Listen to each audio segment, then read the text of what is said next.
I call this meeting of the Goshen County Public School Board to order.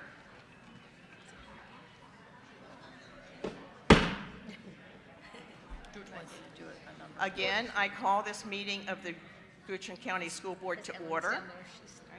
Welcome to all present and online. We do request, and this is a request, that if you wish to speak, and this is a request, that you please sign up beforehand so that we can make sure that everyone gets their time. Okay. All right, Madam Chair, do you have a motion? Madam Vice Chair, do you have a motion? I move that the Goochland County School Board convene a closed meeting under the Virginia Freedom of Information Act in order to discuss personnel matters involving the assignment, appointment, promotion, performance, demotion, salary, discipline, or resignation of employees of Goochland County Public Schools under Virginia Code 2.2-3711A1, and to receive a staff briefing or update on legal matters under Virginia Code 2.2-3711A7. Thank you. Is there a second? I second.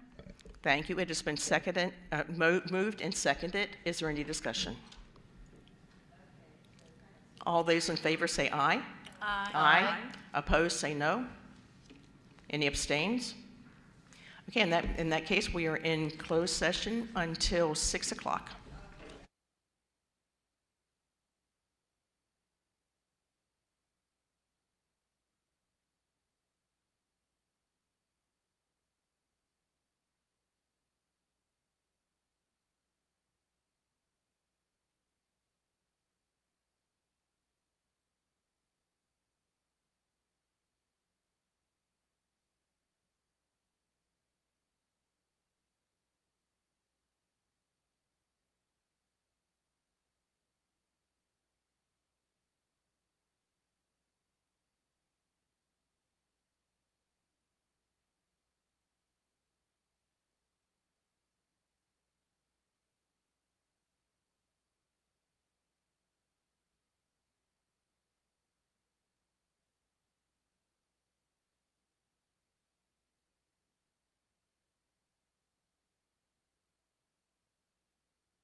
smack it again. Do it twice. The Goochland County School Board hereby certifies by roll call vote that to the best of each member's knowledge, 1, only public business matters lawfully exempted from open meeting requirements by Virginia law were discussed in the closed meeting to which this certification resolution applies, and 2, only such public business matters as were identified in the motion convening the closed session were heard, discussed, or considered by the Goochland County School Board. Each board member responds, I so certify when called. Ms. Harris? I so certify. Ms. Maxwell? I so certify. Ms. Worsing? I so certify. Ms. Moses? I so certify. Ms. Dowd? I so certify. Thank you, Ms. Harris. I would like to, I'm having chair's comments, right? Well, actually, before the moment of silence, I would like to express the board's and the school's condolences to the family and friends of our student, Caleb Pryor.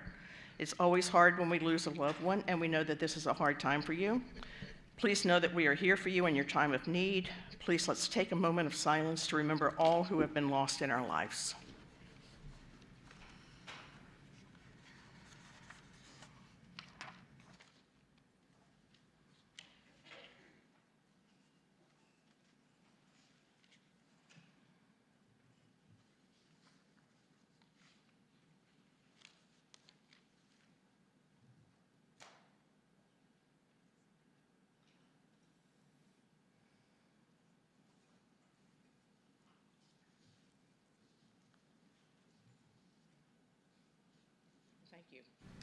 Thank you.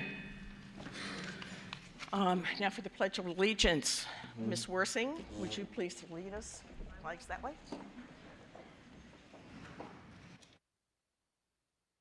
To the flag of the United States of America. And to the republic for which it stands, one nation, under God, indivisible, with liberty and justice for all.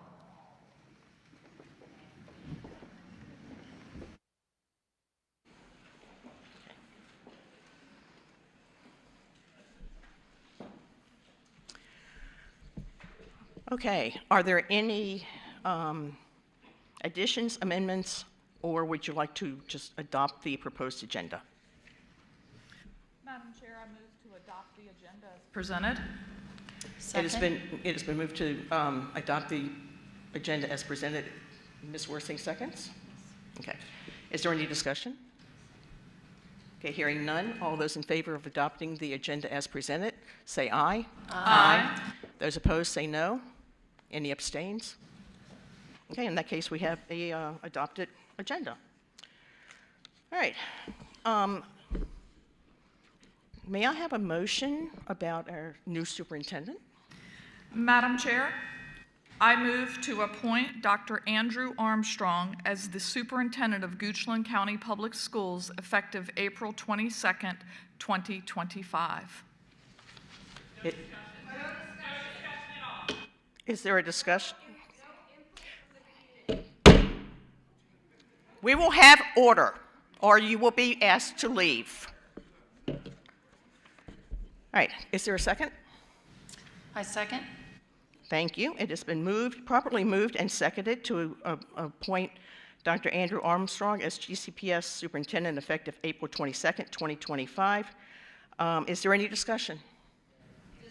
Board members, is there any discussion? And hearing none, Ms. Harris, would you do a roll call vote, please?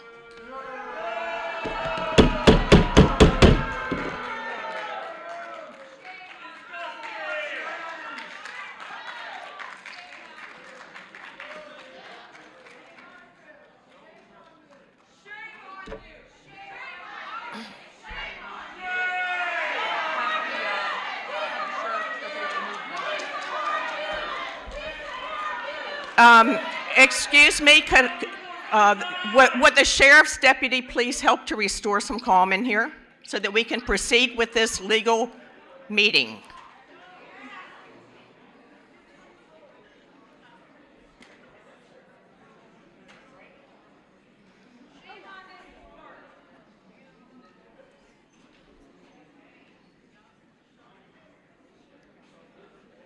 Okay. Ms. Harris, you want to try it again?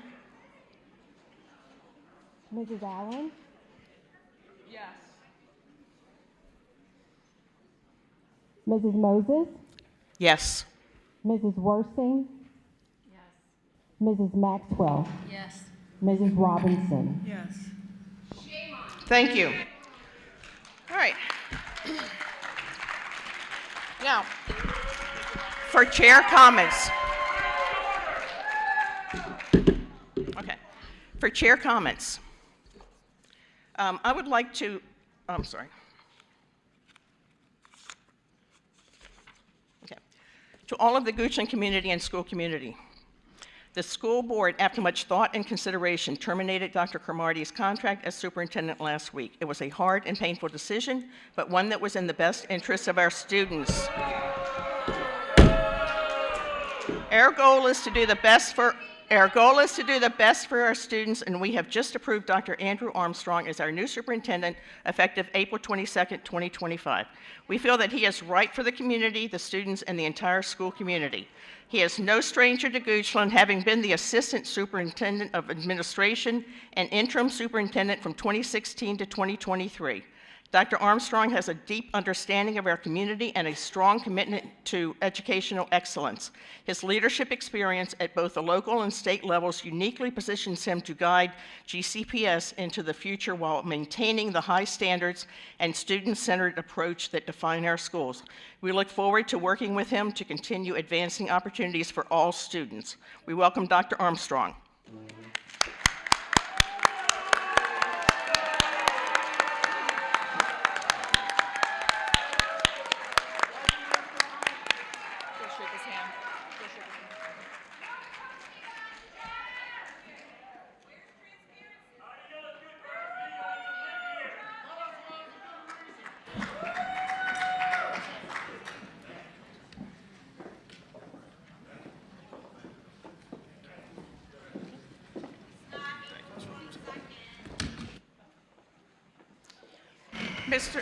Dr. Armstrong, would you like to make some comments?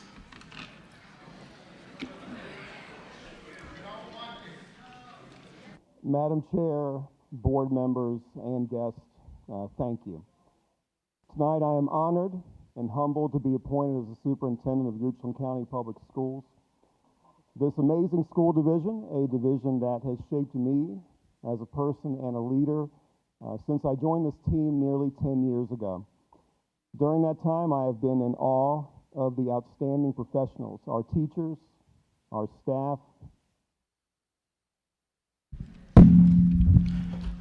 and our partners that make Goochland County Public Schools the gem of public education here in Central Virginia and beyond.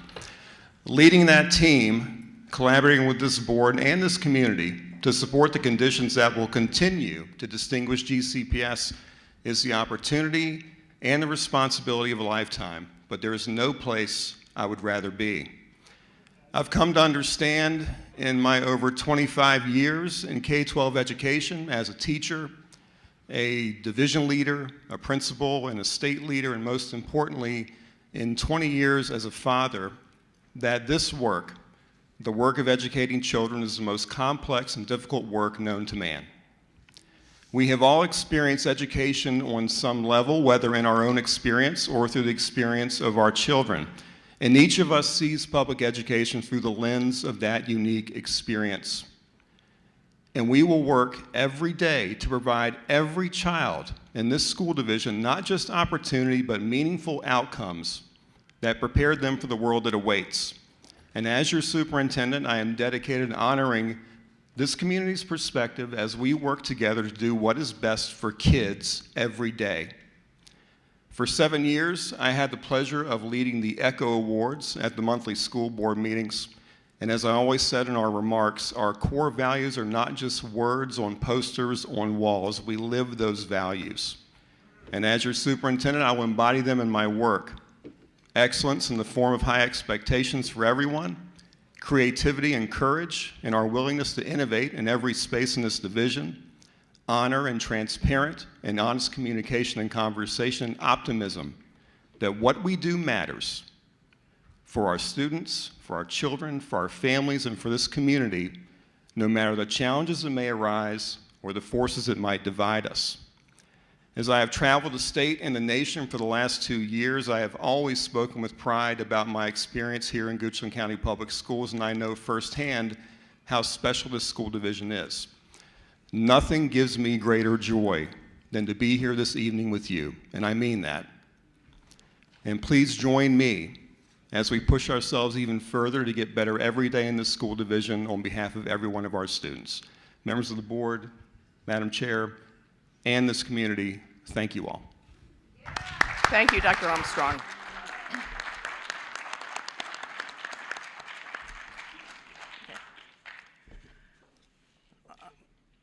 Dr. Armstrong, please feel free to stay up here. Okay, thank you. We're to the announcement section. Oh, I'm sorry. I totally forgot about you, Ms. McCourt.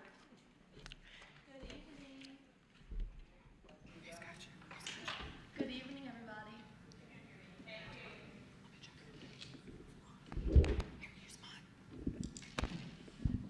Good evening. All right, there we go. Okay, we're back.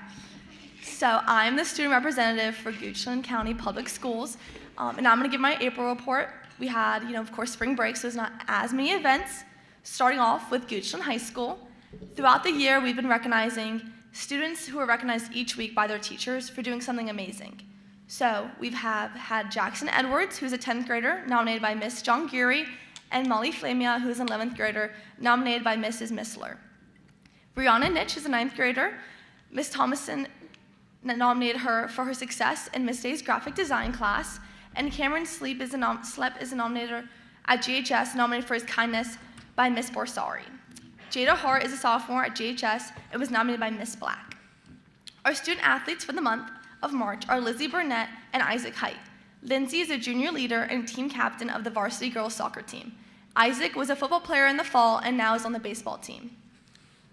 On March 17th, our amazing history teacher, Rachel Tate, was named Region 1 Teacher of the Year. Students are so proud of her as this is such a well-deserved award. Due to the snow days during February, we lost a lot of time there. At GHS, we celebrated Black History Month during February and March. The Base Club hosted a school-wide Black History Month Kahoot during Bulldog Blocks. On March 21st, the club hosted their annual Black History Month pep rally, where we had the opportunity to watch the Little Duke Steppers from Cumberland County. They were absolutely amazing and did a great job. The guest speaker, Dr. Rich, was amazing, and the DJ helped us celebrate this special month. The following week, the school participated in a Kahoot during Bulldog Block to recognize Down syndrome awareness. The Kahoot was very informative, and class raced to answer as many questions right. On March 28th, Goochland High School had Energize and Engage Day. This was the Friday before spring break. This day, before spring breaks, students and teachers participated in classes they don't typically go to. So teachers instructed classes they don't teach. So for example, we had classes like ballet, gardening, tailgating one-on-one, where you just made burgers and hot dogs all day, amazing, and so much more. One class option was Community Day. So us high schoolers, no matter what grade, had the opportunity to go to all 3 elementary schools and help children and teachers throughout the day, which was really fun. We got to read to so many classes. And I really appreciate the teachers and staff donating their time for this day, This is not something they typically do, but it's a fun day for all of us, so thank you. Goochland FFA chapter was recognized and will be honored as a national chapter at the State FFA Convention. This recognition celebrates FFA chapters that embody the organization's missions. Congratulations to Mr. Allen and FFA members. This is really exciting. Goochland Robotics is headed to the 2025 World Championship.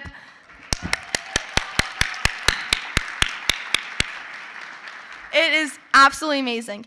They are headed to the first robotics competition World Championship in Houston, Texas, from April 16th to the 19th, as one of the 600 teams sent from all over the world. This is such an accomplishment, and we're so excited for them to represent our school.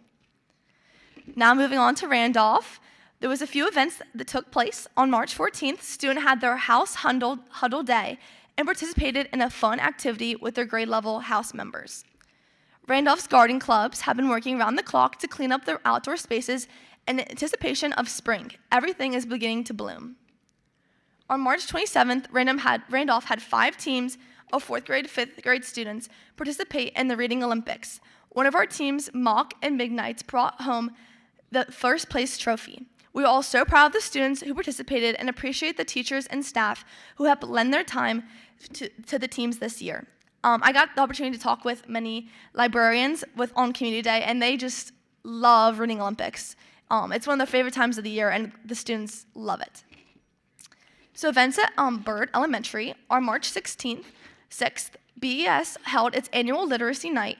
This year, they had basketball-themed literacy activities in the gym, free dinner, and it followed with a parent-led bingo night in the cafeteria. It was a well-attended and lots of fun. Every Wednesday, March 3rd, 4th, and 5th grade, every Wednesday in March, 3rd, 4th, and 5th grade boys had the opportunity to join the 2nd annual March Madness after-school activity. This is a weekly get-together of the students to practice basketball skills, work on teamwork, and to discuss some other life skills at the same time. In April, Byrd will be having their annual math night as well as an awesome book fair, so make sure to attend. I would also like to thank Dr. Camardi for his time at Goochland High School, and we will definitely be missing his snow angels, his funny sleds on the school Instagram. So, thank you.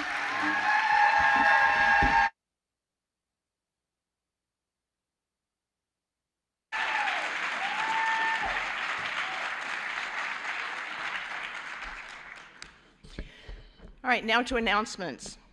This is Autism Awareness Month. It's also School Library Month. Our preschool and kindergarten registration is April the 10th. That's this Thursday. Our regular meeting for next month will be May 13th at 5:30 p.m. at the Goochland Administration Building, room 250. Public School Volunteer Week is April 21st through 25th this year. We will be having mock interviews tomorrow on April the 9th. Whatever. A celebration of excellence is May the 8th at 6 p.m. at Virginia Farm Bureau. That is 12580 West Creek Parkway. And our graduation will be May the 31st at 7:30 p.m. at Goochland High School Stadium. Okay. We now get to the public comment section. The purpose of school board meetings is to allow the school board to conduct public business in an orderly and constructive manner. Members of the community are invited and encouraged to attend meetings of the Goochland County School Board to observe its deliberations. Any member of the community may address the board on matters of general importance to the operation of Goochland County Public Schools at any regular meeting as provided in the accompanying regulation BDDH-R and KD-R. The chair is responsible for the orderly conduct of the meeting and rules on such matters as the appropriateness of the subject being presented and length of time allotted per speaker. A reasonable period of public comment time on the agenda as determined by the school board chair is allocated at each regular meeting for community members to present matters of concern. Upon recognition, the speaker addresses the chair. The school board discourages public comments involving a complaint about individuals, personnel action, student discipline, or pending litigation. Individual problems and concerns are best managed through administrative.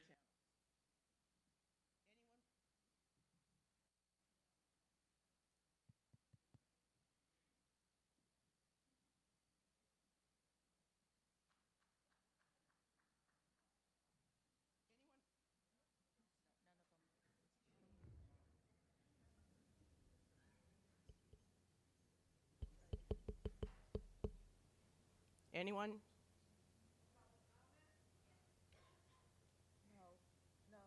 No, not yet. She's waiting for her microphone to be restored.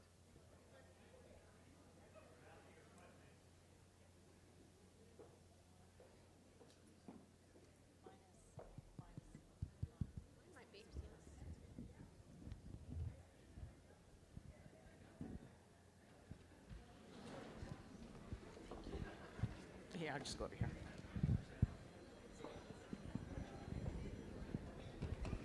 Okay. Each speaker will have 3 minutes to speak. At 3 minutes, actually, at 2 minutes? Excuse me, let me finish. At 2 minutes, there will be a warning. And then at 3 minutes, the microphones will be turned off. Okay. Okay.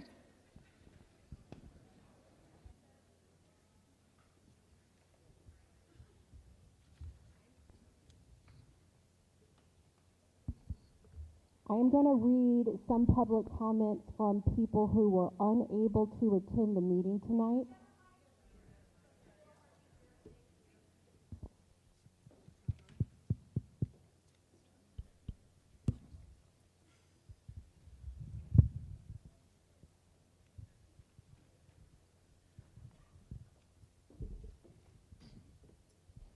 Is this better? I'm going to read public comments that came in from folks who are not able to attend the meeting, and they want this read into the public comment. These comments do not reflect my personal views, so I am just reading them.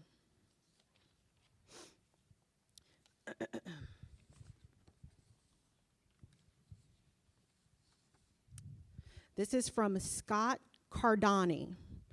We stand with our decision to terminate the superintendent as he did not follow the DEI mandates. It is sad when employees believe they can do what they want. Please do not pay any severance. The DEI mandates have been horrendous for Goochland and the country. Unfortunately, you have a huge task before you, as this has been ingrained in the culture of education. We voted for you all with this mandate in mind.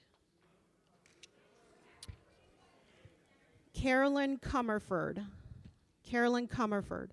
I want this statement read aloud with other public statements at the school board meeting. My name is Carolyn Comerford. I am a long-term resident of Goochland and am concerned about the actions of our county school board. The recommended changes in DEI policies are being made based on a presidential directive which is being challenged in the courts. You should not make these changes unless the law governing them has changed. It has not. Carolyn Comerford.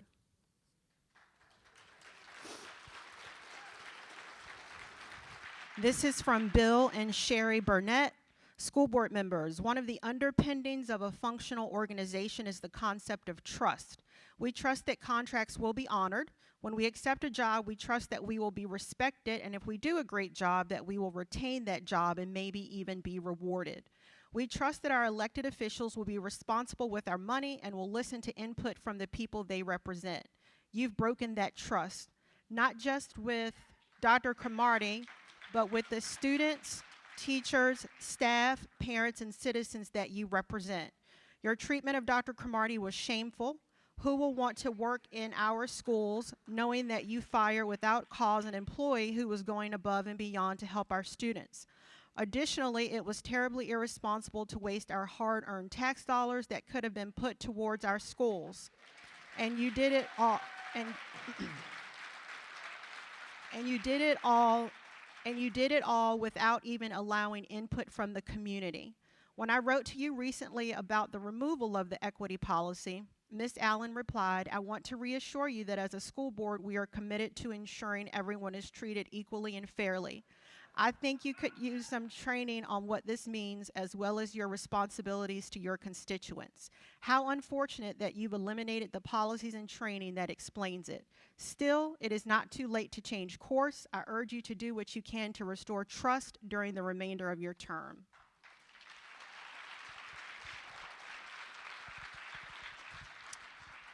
Reverend Emmanuel Harris, to the Goochland School Board, it really saddens me that we have lost a strong leader for our school system. Dr. Cromartie has worked with clergy from day one to collaborate to create better educational outcomes for all students. He has met with me personally one-on-one more than once and has met with the other pastors in the Ministers' Conference of Goochland as a whole on several occasions. Our conference and my church have worked with Drs. Raley, Armstrong, Wagner, and Cromartie, work that continues today in many capacities. I am obligated to inform you that there is a real perception that the Goochland School Board is racist. Your actions are creating community backlash and increasing racial tension in this county. I don't want this, but I want to be on record informing you of what is already happening. People are choosing not to work in Goochland County Public Schools or have their children attend. Boycotts are in the works. I serve a God who cares about everyone, so I appeal to you to listen to other voices than the voices in your own head and from certain segments in the community while ignoring others who may have different perspectives. The ball is in your court. Do the right thing in God's eyes. Treat others how you would want to be treated. Reverend Dr. Emmanuel C. Harris.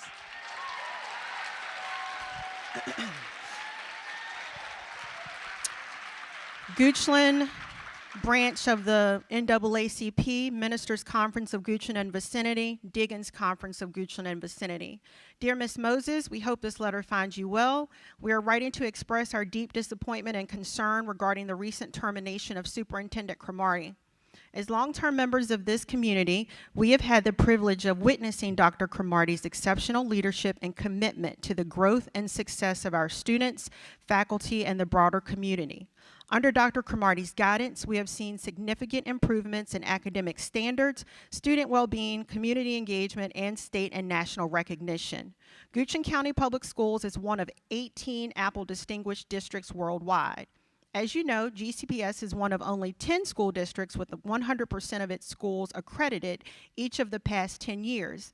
Goochland is #1 in this region with a student SOL pass rate of 82% in English and #2 in the region with a math pass rate of 83%. Dr. Cromartie has led the district to deliver an on-time graduation rate of 98%. That is amazing. Goochland remains the #1 ranked school district in the Richmond area by Niche magazine. He fostered an environment of inclusiveness, innovation, and open communication, ensuring that all voices were heard and valued. The positive changes that have taken place during his tenure are truly remarkable, and it is difficult to understand why such a crucial leader would be terminated. The decision to part ways with Dr. Cromartie seems to overlook the tangible progress and the ongoing commitment to excellence he brought to our district. Dr. Cromartie has not only demonstrated strong leadership in challenging times, but has also built lasting relationships with educators, parents, and students alike. The termination of such a leader leaves us deeply concerned about the direction of the district and the impact this will have on our community's future. Elected and appointed officials at the national and state level working to erase the contributions and history of people of color. This country enslaved men, women, and children for nearly 100 years after this country's Declaration of Independence stated all men are created equal. For 100 years after slavery was abolished, people of color suffered discrimination and denial of the American dream. The basic issue for the Civil War was slavery. The civil rights struggles of the 50s and 60s were about racial discrimination. Native Americans were massacred and pushed onto reservations to make way for national expansion. These are all unpleasant topics. However, it is our history. To not teach about these, the sentence doesn't read right. I can't make sense of that one. History is not supposed to be packaged to please the reader. That would be fiction. History should teach the great successes of mankind, but also its shortcomings. We learn from both. We believe that Dr. Cromartie's leadership has been invaluable. We believe the community will voice its opinion on this matter and seek a transparent and rational explanation of your decision. We are sure the board is conscious of the fact that Dr. Cromartie's departure would be the third superintendent to depart Goochland in the past 12 years. This is not quite as bad as the county administrator role, which has seen 4 departures in the same period. What does this say about Goochland? Can we attract the best talent for these critical roles? If the best qualified candidates perceive Goochland to be a difficult place to be successful. In our opinion, Dr. Cromartie has met and exceeded the core values of Goochland County Public Schools. He has demonstrated excellence, creativity, courage, honor, and optimism throughout his tenure here in Goochland. How do Goochland County School Board members measure against these values? We are quite interested in how the school board will move forward. It is our desire that you engage students, parents, staff, faculty, and the community in developing a path forward which will provide the best possible educational environment for our children. Sincerely, Jessica Ganyuma, President of the NAACP, Lisa Melton, Chair of the NAACP Education Committee, Reverend Adlai Allen, President of the Baptist Ministers Conference of Goochland and Vicinity, Vernon Fleming, President of the Diggins Conference of Goochland and Vicinity.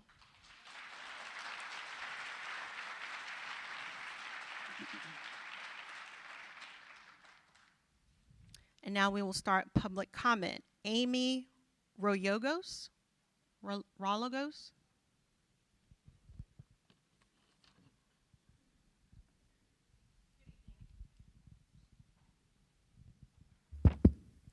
Good evening. My name is Amy Rolligus. I live in District 1, Fife, and I have 2 children enrolled in Goochland schools. I lost faith in this board to do the right thing a while ago, but you all keep one-upping yourselves. I'm sure someone else tonight will address the fiscal irresponsibility of firing our superintendent before the end of his contract and the amount of money this board has again diverted from our students, from my children, during your tenure, but that's not why I'm here tonight. In spite of my lack of faith in this board, I'm still shocked at the firing of Dr. Cromartie. You said it's without cause, presumably because he did nothing to deserve this, and you can't say the real cause out loud because we all know that there is a cause. I want you to understand what the public thinks because you may not be in the same space as I am. The public sees you spending thousands of dollars, hundreds of thousands of dollars, to fire an impeccably qualified, highly effective, well-loved black man who incidentally moved his family here. He moved his family here and joined our community fully. His students, his children are students in our schools and are classmates of our children. You fired him without cause, and you've now replaced him with a white man. It doesn't matter how qualified he is, the job wasn't his to have. You've chosen to do this on the same night you voted to remove the county's Title VI policies. Our school board knows what Title VI is, but for those of you in the audience tonight who are rusty on this, it's part of the 1964 Civil Rights Act, the part that prohibits entities receiving federal funding from discrimination based on race, color, religion, sex, and national origin.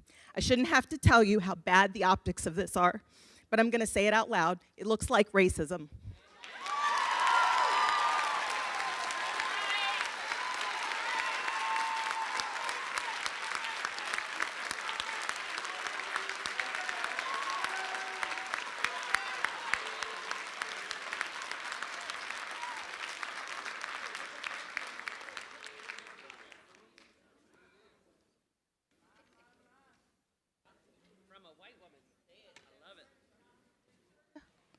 Dr. Richard Karchman.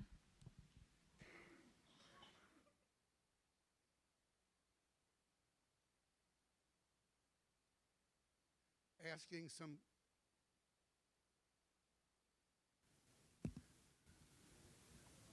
Thank you very much for giving me the opportunity to ask questions, not to criticize. I feel, since I live in District 1, Tapscott, my family and I have been here for almost 48 years. 2 of my children attended school here. And I've been a volunteer for many years. And I know some of the people, at least one of the people on the board that I've worked with before. And I know Andy Armstrong. And I'm just a volunteer. I am not privy to all the internecine politics that goes on. I'm a retired professor from the School of Medicine at MCV. It's one of the things I've done. I've been involved in education for over 50 years, not just in Virginia, but around the world. I've worked with many, many people, very diverse people with very long interests. And I marveled at the wonderful school system we have here. I and my wife volunteered initially to mentor at-risk children, and we got the Rotary Club involved in providing meals for these kids. And then it broadened to many other things. This is only the second time I've spoken before the board. I spoke the last time over what I call the lack of teamwork and recommended they bring in some 4th and 5th graders to help guide them in terms of what teamwork is all about. But to the matter at hand, when the announcement was made of the dismissal of Dr. Cromartie without cause, that's well within the purview of the school board to do that. So I immediately contacted the chairperson, Ms. Moses, and asked her, and she immediately responded that we don't comment on personnel issues. I thereupon called my representative from the Board of Supervisors, Jonathan Christie, and he knew nothing about this, and I was the first person to make him aware of this. I then called Tom Winfrey, chairman of the Board of Supervisors. He said, I didn't know anything about it. I then called Manny Alvarez, acting administrator for the county, didn't know anything about it. Why? So my question is not why they didn't know, but again, it's a team, county team, not a school board team. They didn't give them a heads up, not with any detail, but just that something big was going to happen in terms of a personnel issue. It does not look well within the community of Goochland and clearly outside that this happened. But I think I wondered what was this about, since we couldn't talk about or hear about the personnel issues. This happened during spring break. It happened with 2 months to go before the school was over. This must have been a most egregious violation that occurred. Please, my time is very short. I wondered, was he an existential threat to the education?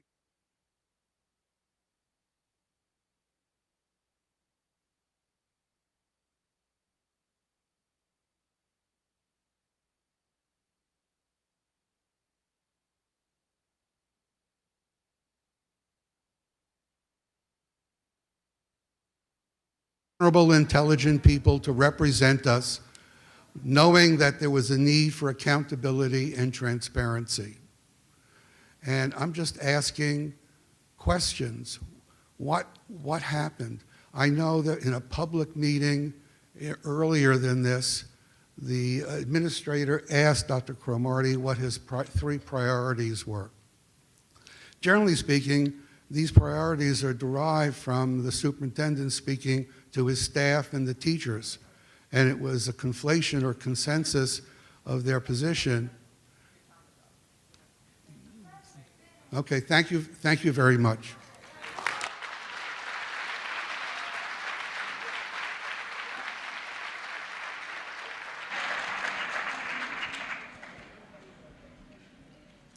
Next up on public comment is Mr. Scott Turner.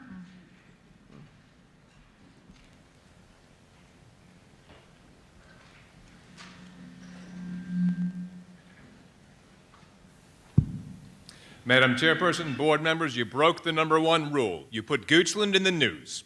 Goochland is known as a place businesses want to move. We have good roads, reasonable taxes, and a high-quality school, so a business has an educated workforce. People used to say, I'd like to buy a house in Goochland. It's so pretty.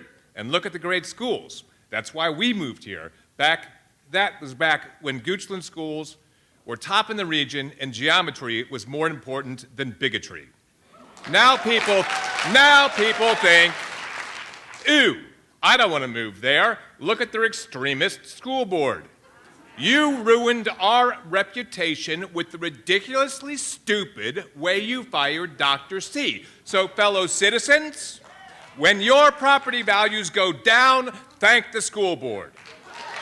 When businesses,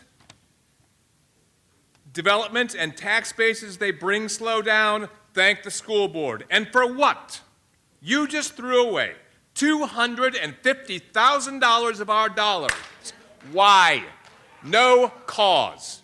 The first time I met Dr. C, he was patiently trying to explain the basic math of school administration to all of you. And from the blank looks on your faces, I could see it was way over your heads.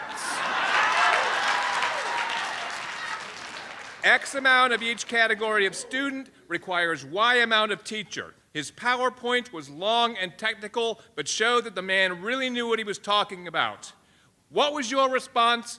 There's no money in the budget. Can't you find volunteers? That's what DOGE says to do. Show me in the budget where it says the school board will waste $250,000 of our hard-earned money.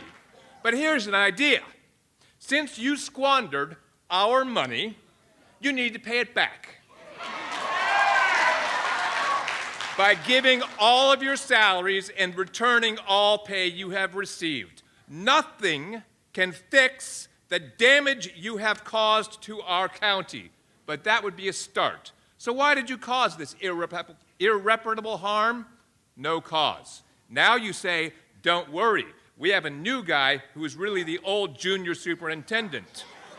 Did you put this job up with OPM or follow recommended best practices for our state?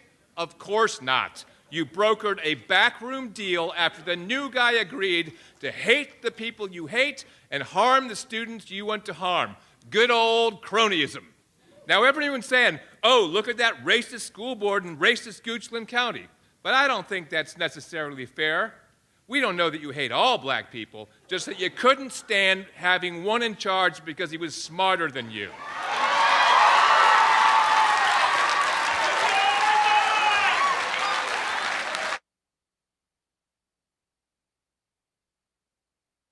When you pulled Goochland County out of the normal people,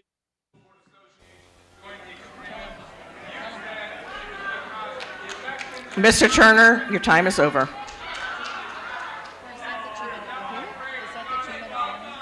No, that was it. I don't know. They're not doing it.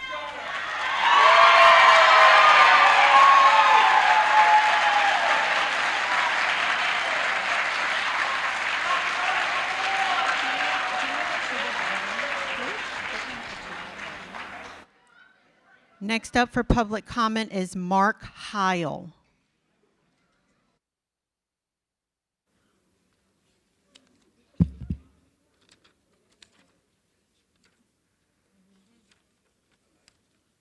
Good evening, school board members and superintendent.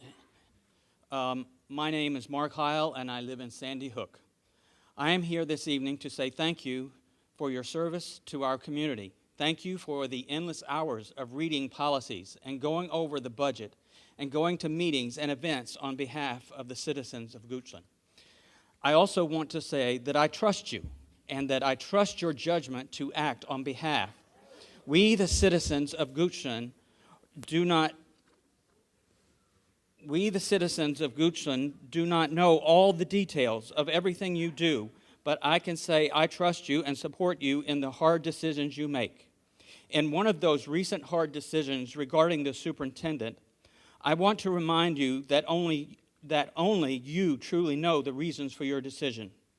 I don't think you would make such a decision lightly, and so again I say I trust you. I trust that you were looking out for the greater good of all the students and parents of Goochland schools. Quoting the superintendent's own letter, there was a philosophical difference. I went and looked up the word philosophy, and there are a few differences, but I think the one that applies to his letter was, quote, the most basic belief and concepts, attitudes of an individual or group. Well, if he has a difference in the most basic concepts and beliefs and attitudes, then I trust you have made the correct decision. I don't know all the details, but I do know that by the laws of Virginia, that the superintendent serves, quote, at the pleasure of the board.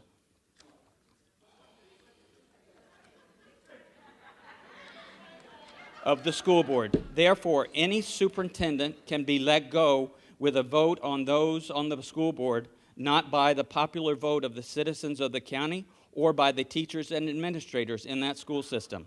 The superintendent is supposed to carry out the policies that the school board votes on. If he could not do this because of his differences, he should have voluntarily left. But after almost 2 years of you trying to work with him, you needed to part ways with him, and you have unanimously voted to do so. I trust your decision because I trust you, even if I don't know all the details. Please ignore all the deliberate lies, falsehoods, innuendo that will be said about this situation. Remember, only those that had access to the closed-door meeting knows what was said and done in that situation. But it isn't interesting to note that a letter was written and sent out before you came out of that closed-door meeting and cast the public vote on the matter. That says to me that you all had conversations about the issues and he knew what was going to happen. Again, thank you for your service. It is very much appreciated. Mr. Howe, thank you. Look, hey, do you need me to gavel them down? Because you got to get control. We're going to lose. Next up is Minister Cheryl Sims.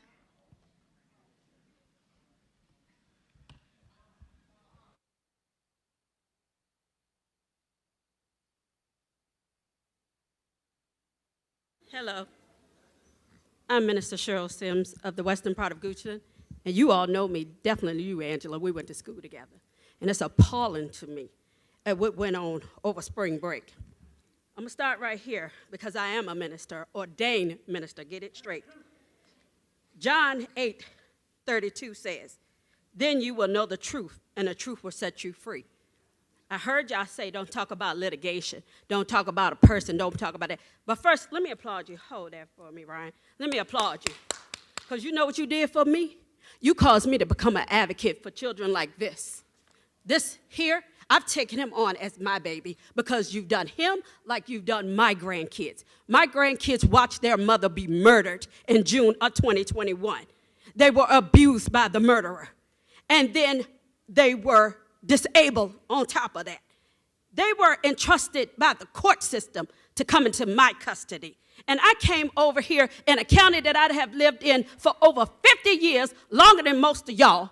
And you guys started to abuse my grandsons worse than a killer. And that's a sad situation. Over spring break, yeah, the main head one of the lynching mob, because Andy, you in that mob too.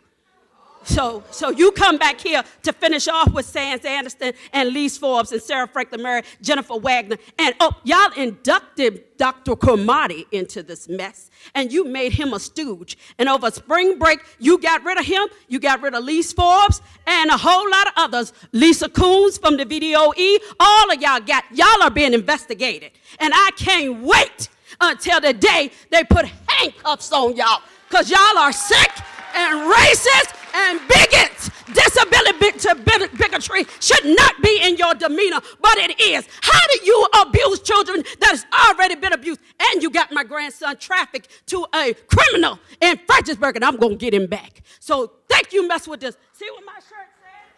You talk about the storm, I bring the storm.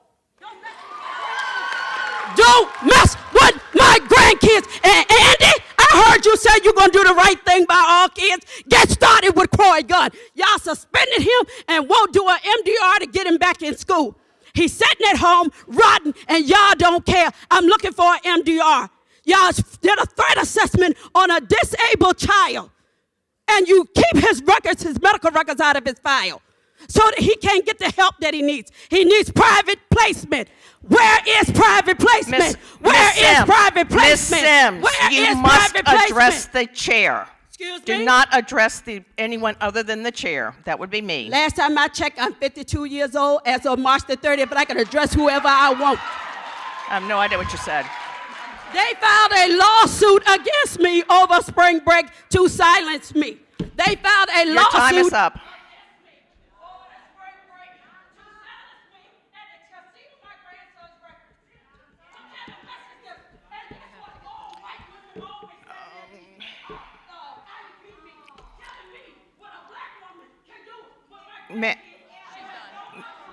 Please, we're done. Could we have order, please? Order, please. Order, please.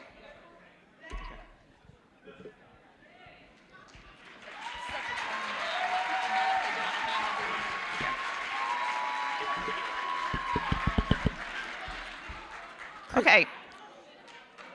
You may have missed this when I did the intro to this. I will have order. Miss Sims, I will have order. All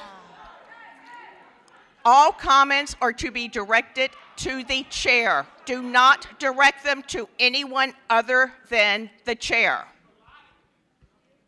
Okay. Also, when your 3 minutes is up, stop talking. Your 3 minutes are up. You get no extra time than anyone else does.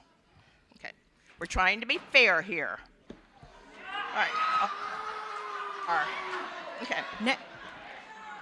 Next up is Christina Page for public comment. Christina Page.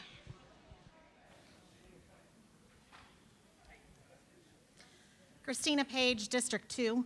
I stand before you tonight as a taxpayer, a parent, and an embarrassed, outraged citizen of this county. Your decision to fire Dr. Cromartie without cause is not just appalling, it's an egregious abuse of power, fiscally reckless, racially charged, and an act of political cowardice. You owe this community answers and your resignations.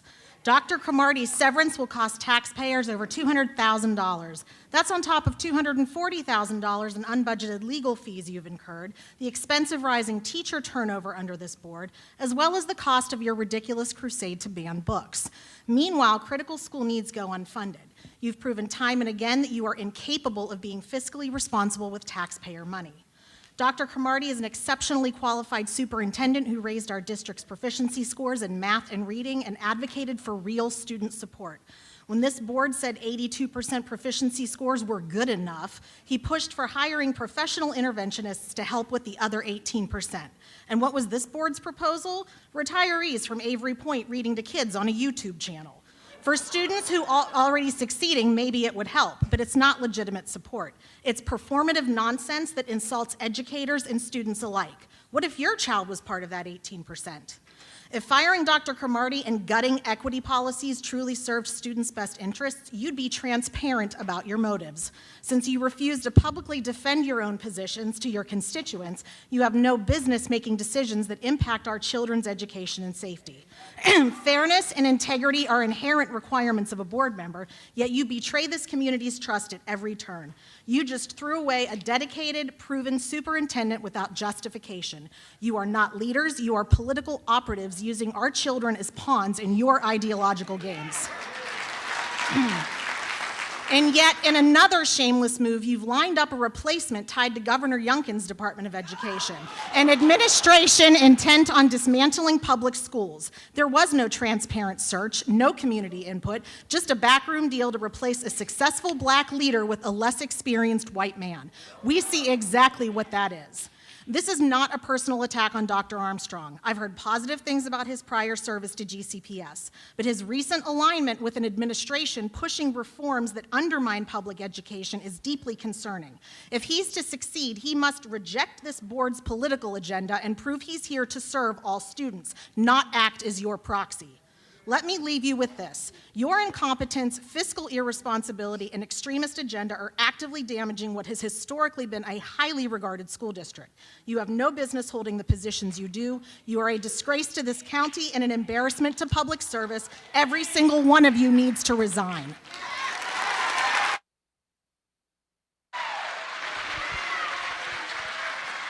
Next up is Laura Bennett Capone. Laura Bennett Capone.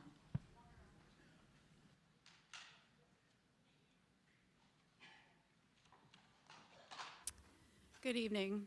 What this board did to Dr. Cromartie, firing him without cause over spring break, without transparency, is not just cowardly, it's reckless. Let's be clear, as we've heard this evening, Dr. Cromartie was doing an excellent job. This decision was not based on performance, it was based on politics. You claim to value fiscal responsibility, yet this move, as again we've heard many times tonight, will cost this county over $200,000, and that's being conservative. That would have gone towards much needed resources for the classroom. How about raises for teachers who actually need that to retain excellent staff, or other student resources? We have every right to ask how your actions reflect the fiscal values you claim to uphold. You were elected to serve all of Goochland, not just those who share your personal ideology. Dr. Cromartie stood up for equity and inclusion. He worked to ensure every student felt seen, valued, and supported. And that really shouldn't be controversial. It should be the standard. This is a public school system. Our schools exist to serve the whole community, not to advance partisan agendas. The families, educators, and taxpayers of this county deserve better. We deserve leadership grounded in principles, not politics, and transparency that matches the public responsibility you were elected to uphold. And beyond this one decision, you're sending a very troubling message to future superintendents, to teachers we're trying to recruit, and to families like mine deciding whether we should even stay in this county anymore. When you choose politics over principle, this whole community pays the price. The role of this board is to protect and advance the mission of public education, not your personal politics. If that's not your goal, it's time to reconsider why you're here.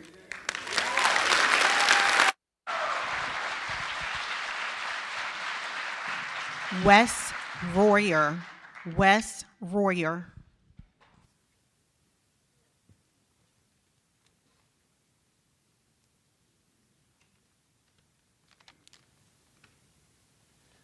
Wes Royer, District 2. If you want to know someone's mind, listen to their words. If you want to know their heart, watch their actions. We've seen both from the school board, but the board's most recent actions in prematurely terminating our school superintendent, banning diversity, equity, inclusion, and books, and failing to exercise fiscal responsibility or follow their own code of ethics has shown our community their true hearts. A local business owner once shared this with me today. I recently reminded of the story of how Abraham Lincoln famously brought many of his opponents to his cabinet after he was elected president. It was a brilliant move, one he did to help unify the party and the community, and more importantly, because he valued the unique perspectives and capabilities. He believed a cabinet made up of strong, even conflicting viewpoints would help him lead more effectively. Even the smartest person in the world is still limited by a single very important fact. They are only one person with only their own experiences and perspective to draw upon. When you introduce others into the discussion, you multiply the wealth of experience and perspective you can tap into. So board members, what's holding you back from welcoming opposition? Perhaps you see opposition as a threat. How can you become curious instead of defensive? So I ask each of you, how many times have you sat down with a gay or transgender kid just to have a discussion about their life journey? How many times have you had a discussion with their family to understand how hard the world makes it to support their beautiful children? How many times have you sat down with a black family and discussed the powerful stories that their ancestors have shared about racism? I'm shaking here, people.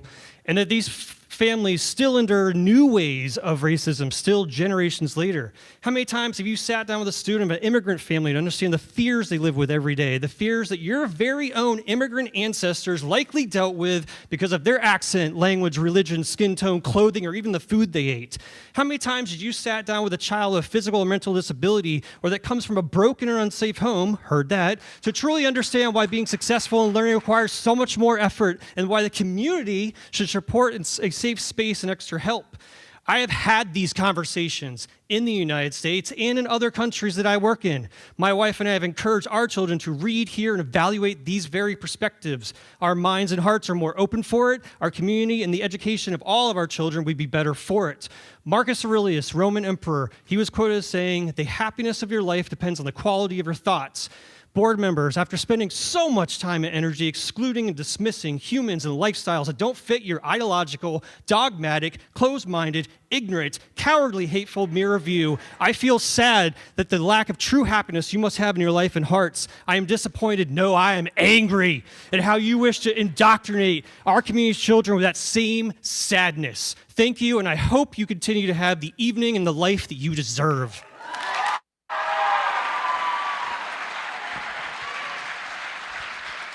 Dr. Laura Kastner. Laura Kastner. Good evening. Tonight you will hear from several verified members of the GCPS staff as I organized a way for them to give anonymous feedback because they did not feel safe telling you themselves. While some might be slightly longer than 3 minutes, it is my hope that you will give the educators, not me, the respect that they need for you to hear their voices. They're scattered throughout the room. People will let you know that there are teachers they're representing. As for my comments, the underhanded and unwarranted firing of our county's first black superintendent and the subsequent payout of over $200,000 has awakened many Goochlanders to what I have seen at front and center to your incompetence since you all have arrived on the scene. While a whole new group of people are here listening, thank you. First of all, sincere thanks. I want you to know there is a long list. This is not the first thing. I will be publishing a full letter to the editor in the Gazette. I want everyone to fact check the hell out of it. Do not take my word for it, but I'm just going to give you as many things as I can run down in 3 minutes. On March 11th, at a live stream meeting of the Board of Supervisors and our school board, Karen Worsing said she expected all students to, she didn't expect, it's not realistic to have all of our kids to be proficient in reading and math, that around 80% is enough, from a Henrico teacher. Ellen Robinson suggested that volunteers could just fix low literacy scores by coming to read once in a while. January 28th, 2025, Chair Meredith Moses in a live stream budget workshop said, quote, I don't care whether or not we ask for a flat budget, given that we have increased costs this year, or if we just ask for this, we don't need to ask for any more money than last year. The clerk of the school board, who served honorably for over 20 years, and many boards and superintendents, ensuring that we stay compliant with the Freedom of Information Act, was relieved of her duties because she would respond to requests about what was said between board members. They did not love oversight, so they went ahead and hired a second person to our tax dollars. That person who had no training in FOIA and how to follow those rules, they didn't make it a week. We'll just go ahead and pay them a severance too, I'm sure. By the way, all these new policies that they've put up, our website, because we have no clerk, it's not up to date on our website. So if your kids get in trouble, make sure that the right policy is there, because right now we don't have the right policy on our website. Sands Anderson, a respected law firm in education law, has been on retainer with Goochland for a long time. These ladies wanted another opinion. They hired a fresh out of law school young guy, another retainer, another fee, money not going to our classrooms, to go ahead and double the bill for us so they can get their feelings assuaged. While families were on summer vacation, they rushed through policy changes to the handbook on dress code and on cell phone with no community engagement at all. They spent over $10,000 on those dumb lock boxes that sit empty every single day. That's not including the staff time to install them. I am happy to have you read the rest in the Gazette. Have a great night.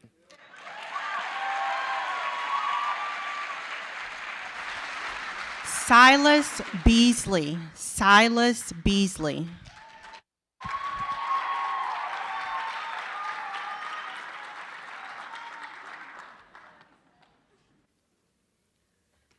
Hello, my name is Silas Beasley. I am 14 years old and I attend Goochland High School, where I am the 9th grade class president. And I am also a Blue Ridge, Virginia Governor's School and ACA student.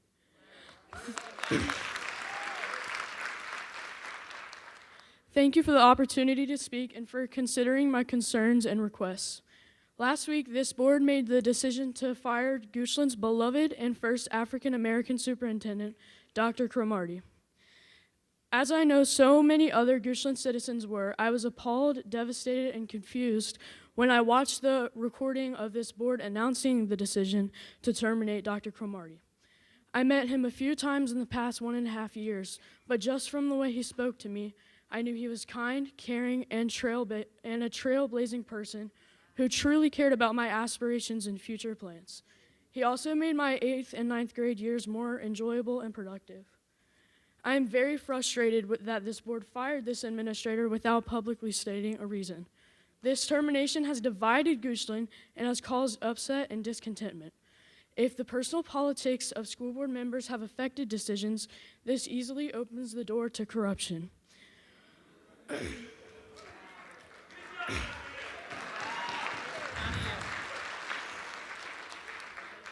Our education system should be completely free of partisan politics, but a genuine and empathetic human being and administrator was fired, and his family, who moved to Goochland to serve this county's schools, has been completely uprooted. This decision, along with many of this board's other decisions, creates a general aura of apathy towards the students, staff, and parents of this county. After watching all of the public portion of last week's school board meeting, this is my understanding of the financial implications. Because of Dr. Cromartie's contract put into effect 1.5 years ago, he's entitled to hundreds of thousands of dollars in order to comply with his contract. Now, not only does this county have to pay the deserving Dr. Cromartie his severance, the county now also has to pay a new superintendent, now Dr. Armstrong, to actually do the job and its responsibilities. I am deeply saddened because this wasted money could go to various good causes within the school system. I am making the student because I am a student who attends Goochland High, and this troubling decision directly affects me as well as the thousands of students and staff members of Goochland schools. I go to school every single day to learn and create relationships with others, so I intensely struggle to understand why this board seems to have brought their own political beliefs into what is intended to be a completely politics-free school board. I am asking for this board from here on out to keep their personal political beliefs to their inner circle and keep these ideologies out of our education system.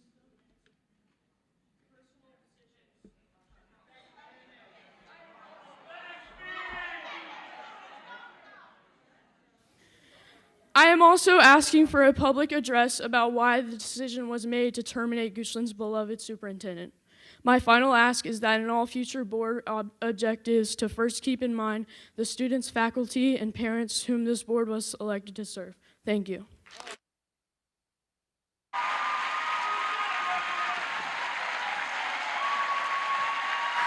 Next up,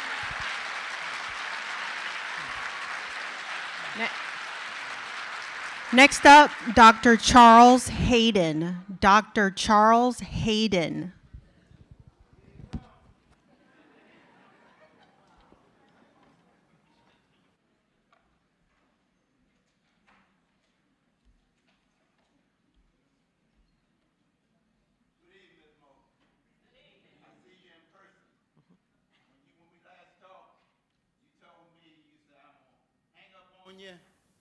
I'm not going to tend you any longer, and don't call me back.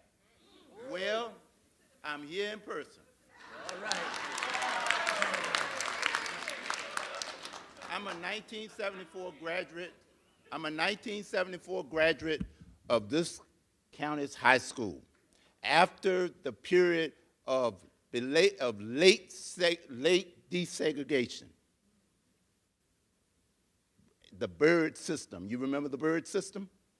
We want to bring it back. We are not going back. And I'm appalled because when I was a student here, and I have some of my classmates here, and I'm glad to see them. I was over in, I think, the French laboratory, and we had a career day. And they asked the dentist, happened to be a white gentleman, he asked, say, what do you all want to be when you grow up, when you finish, when you go? And I was, kind of brave, and I stood up and I said, I want to be a doctor. And he told me, you know what he told me? He said, don't even think about it. This is not about me, but this is about Dr. Cromartie and the policy that you have, which is not a transparent policy. The glass is as dirty as it can get. And we find that if I had had a role model that was a superintendent, I would not have to have gone to Hampton Institute as a poor black farmer who had sometimes no food, not enough food to eat, not proper clothes to wear. I would not have had to have gone down there to get somebody to tell me when I got there, you ought to become a doctor, because I had put it away from my mind because somebody told me, I didn't have a role model, somebody told me, don't even think about it. This is the same type of stuff that you are doing. You can't continue to do this type of stuff. You can't do this. It's not good. I'm a minister, I'm a preacher as well. The Lord said that you take care of the poor. You take care of those that are not able to speak for themselves. Job took care of the poor that could not speak for themselves. You are called here to take care of all of the citizens, not the light, not the black, not the green, not the brown, but all, and especially the black ones. And I say it because my grandfather, William Hayden, worked as a slave at Haydensville and never was paid for it. You tell me that you want to bring back this type of stuff. What is wrong with you? Dr. Hayden, your time is up. Yeah, I know my time is up, but I'm not a child. I'm an old man that's 69 years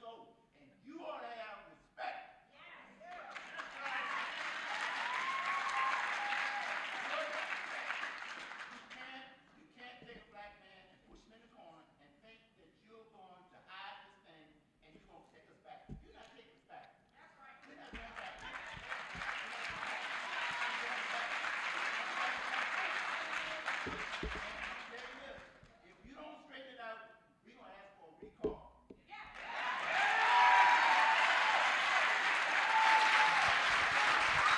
Anita Heil.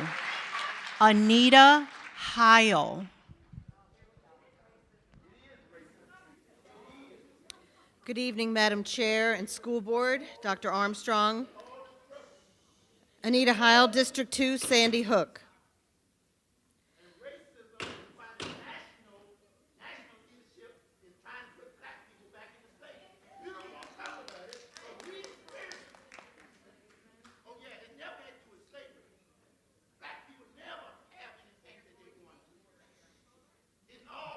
Dr. Hayden.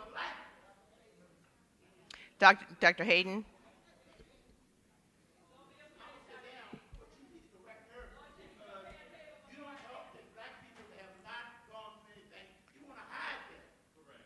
Could we need order, please. We need order, please. Dr. Hayden, I would hate for you to have to be removed.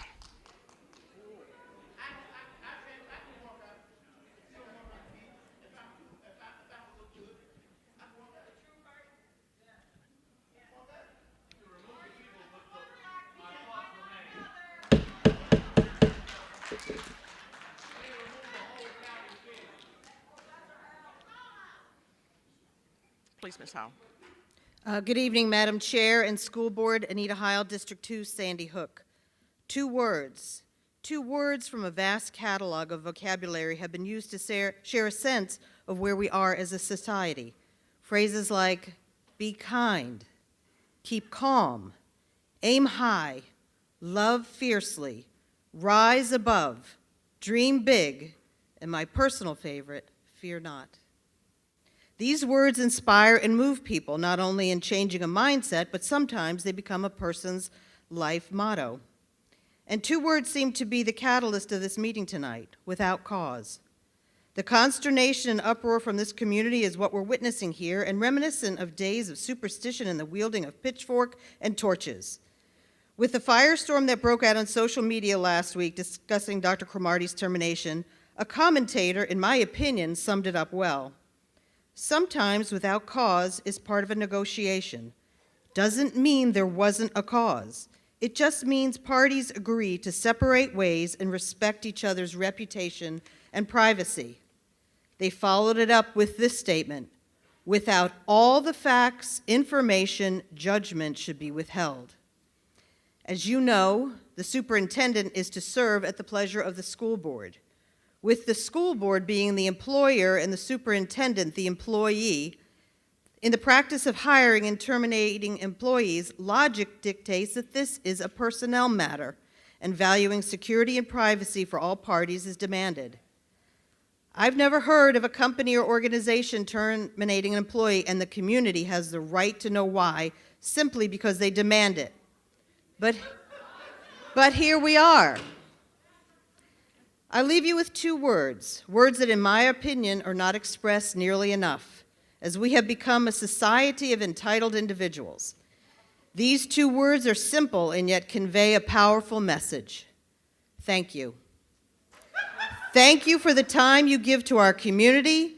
Thank you for being willing to put yourselves on the line, to conduct yourselves respectfully, though your detractors are outspoken and relentless, while your many supporters are idle.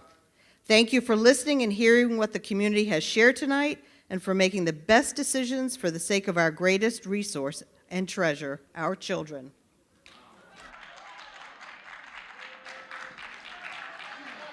Barbara Sloan. Barbara Sloan.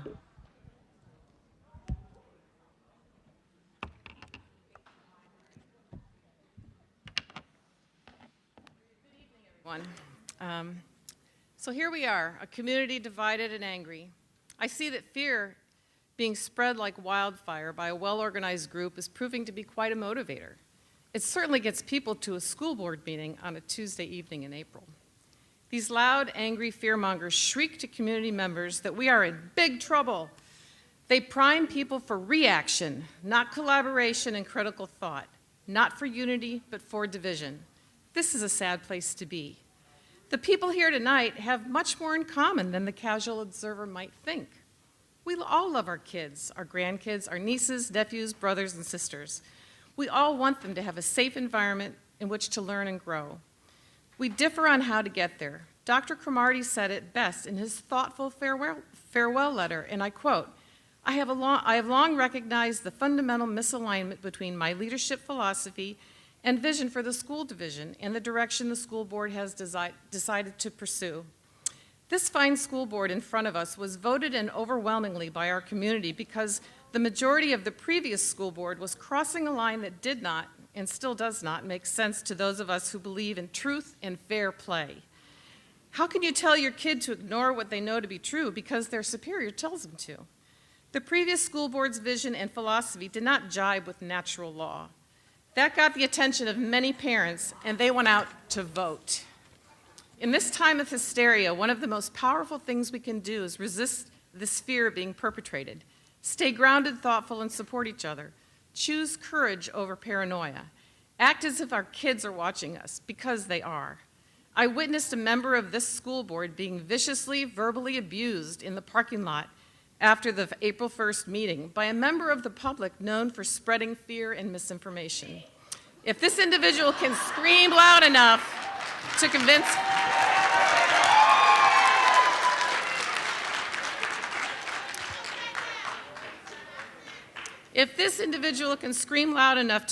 folks that they have the answer to the perceived problem, I suspect that individual feels pretty powerful and relevant. People like that are neither.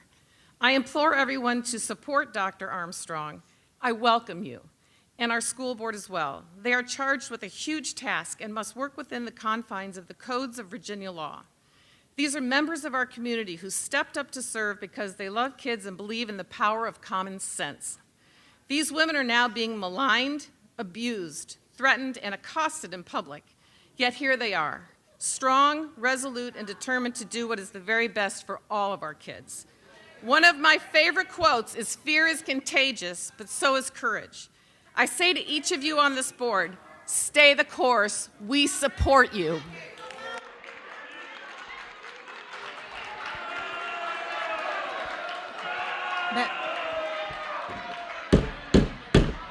Beth Hardy. You Beth Hardy. Children.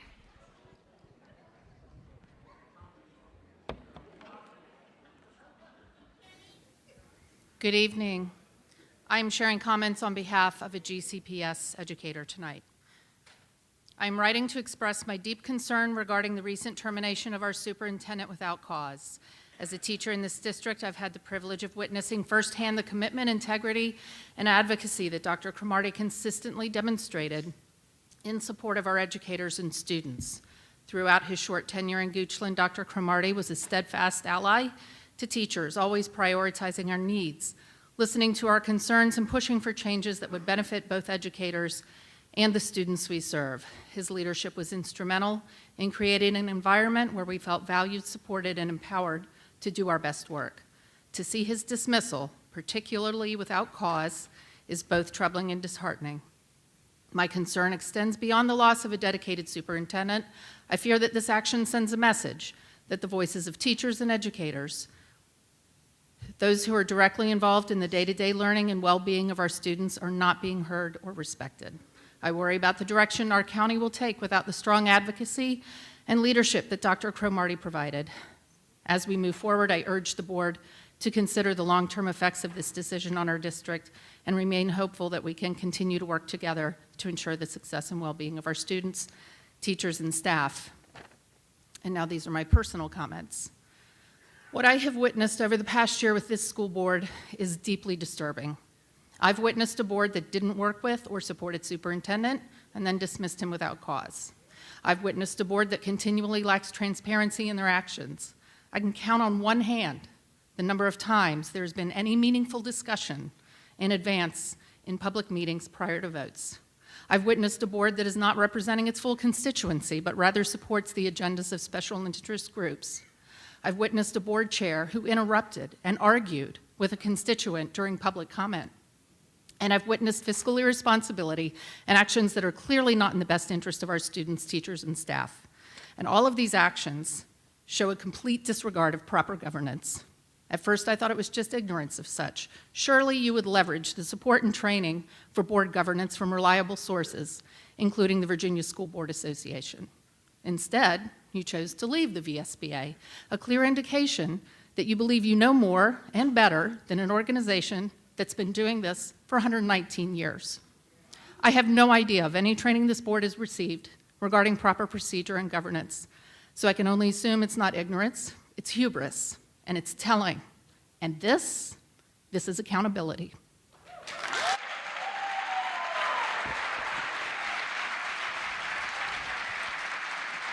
Jenny Wood. Jenny Wood.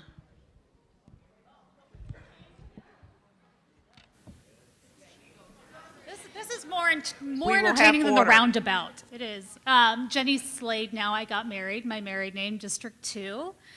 I came here tonight not just as a concerned citizen and a mom of a 4th grader and a 7th grader, but also as someone who believes in accountability, integrity, and the importance of courageous leadership, especially when it's not easy.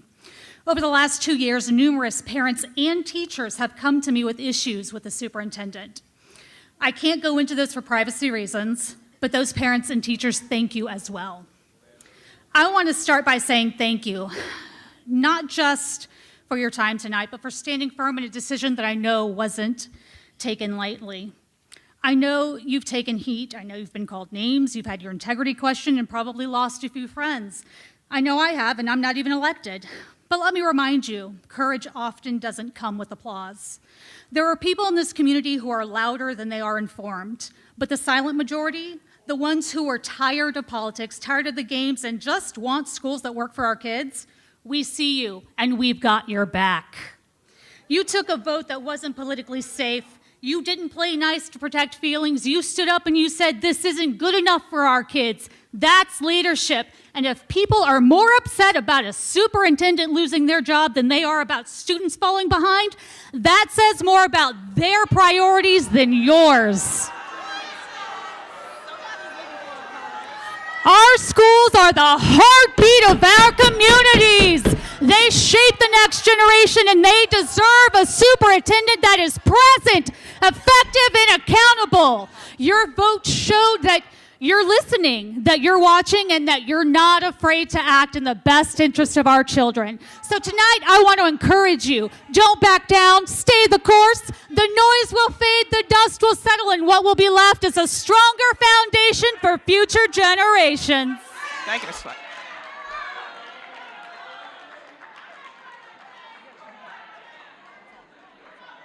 Oh, my. That's on. Again, please, we're trying to show respect. We are showing respect. Can you please show respect to people who have opposite views than yours?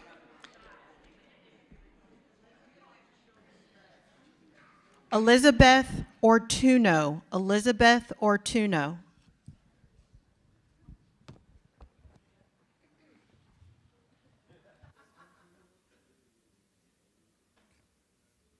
Members of the board, Madam Chair. Dr. Camardi began his superintendent role in August of 2023. He was hired by a school board that in November of 2023 was almost entirely replaced. Goochland voted for an almost new board replacing 4 out of the 5 board members. Why did our county want this huge change? Does anybody remember? We didn't want boys in the girls' bathrooms, locker rooms, or sports. We didn't want age-inappropriate books in our children's libraries. We didn't want DEI indoctrination dividing our schools and students based on their color, sexual orientation, victimhood. We wanted our children to be able to go safely to school and get an excellent education without these distractions. The boss of the superintendent is the school board. They are in charge of hiring or replacing the superintendent who will best align with what our board sees as the best interest for our schools. The school board represents our values and philosophy of what we want for our children. Dr. Camardi was hired by the previous school board that did not represent our values. In his own words, He said, I have long recognized the fundamental misalignment between my leadership philosophy and vision for the school division and the direction the school board has decided to pursue. This is a clear example of a misalignment of leadership. We want and need our superintendent and school board to be in sync so that our students can flourish. There are several activists in our county that show up to every school board meeting looking for anything to divide us as a community for their political agenda. Please do not be manipulated by their purposeful intent to force their agenda on us. Our current school board is acting in our children's best interests and represents the values of our community. I support them, and I encourage you all to do the same. Thank you.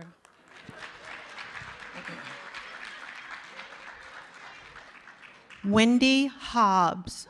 Wendy Hobbs.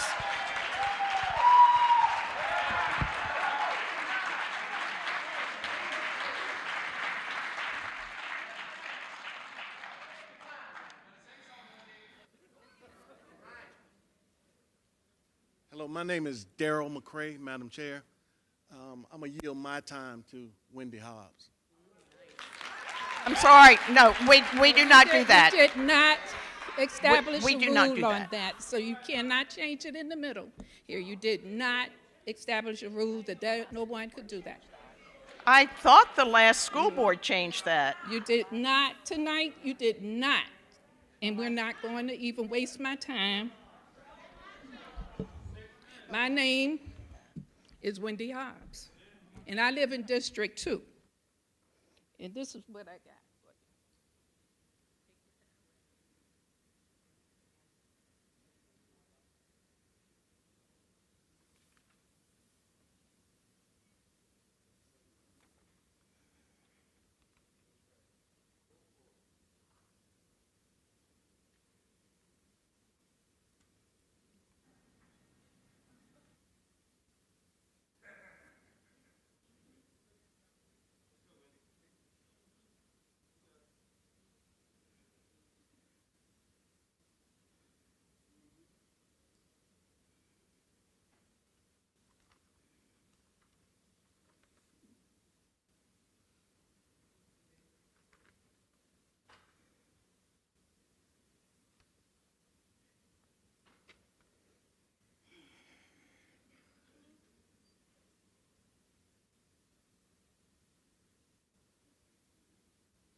I am Wendy Hobbs.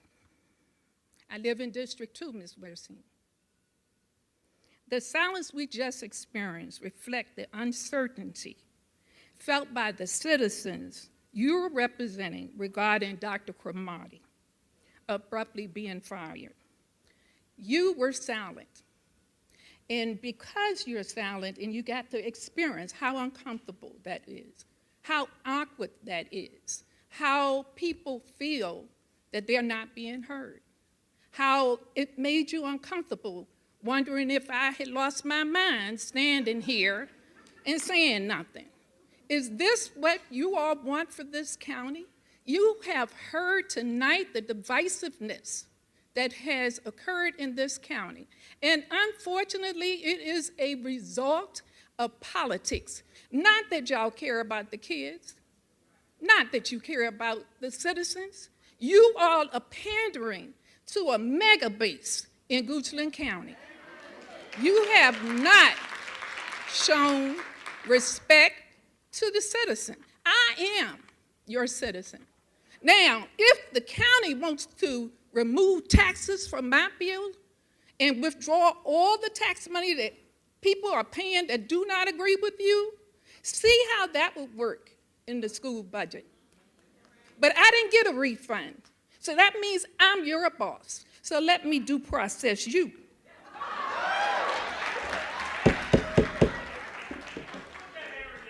Remember that you swore an oath of office and you signed ethical documents that said you represent all the citizens. And I sat in in a training where you were told that you only represent the people that voted for you.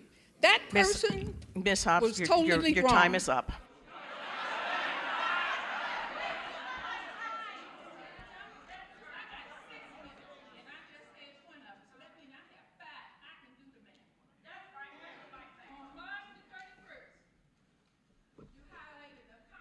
Of the school board. And that was because of Dr. Cromartie, the fine staff we have, the teachers we have. And then on April 1st, y'all fired him. How much sense does that make? He was doing good one day, and the next day, he's not suitable to be our superintendent. You have created a hostile working environment and a hostile community by your behavior. That is not acceptable. Teachers are afraid to come before you and share their concerns without fear of retaliation. That should not exist. We got teachers, principals. We had a principal leave in the middle of the year. We got another principal leaving at the end of this school year. And when he leaves, there is no black person in authority to make hiring and firing decisions. But you don't care. I saw your presentation to the Board of Supervisors. 18% of the students don't matter. That's 400 and some students. They don't matter. We're satisfied with being 82%. And we're talking about minimum proficiency, not everybody an A student. Just get to the minimum level. And you don't care. Moreover, you overlook the diversity that makes us a great county. And tonight, I see on the agenda that you're going to repeal equity. This is why we need it. This right here, all we've heard, is why we need it. Dr. Andrews, I have no problem with you personally or professional. And we look for good things for you. But I can say this, you all did not do this right. You were wrong, you weren't transparent, you didn't do your advertisement, you didn't do your interviews right, and I have a master's degree in human resources. That's what I know what I'm talking about. But I'm gonna say this to you, and to the people in the peanut butter jack, and to the peanut gallery, that says to us, as black people, that you all want to always bring up race card. But let me say this to you. If you don't deal the race card, we don't have it to play.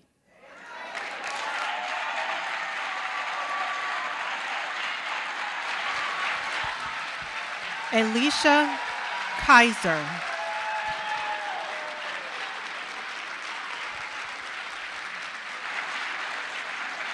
Alicia Kaiser.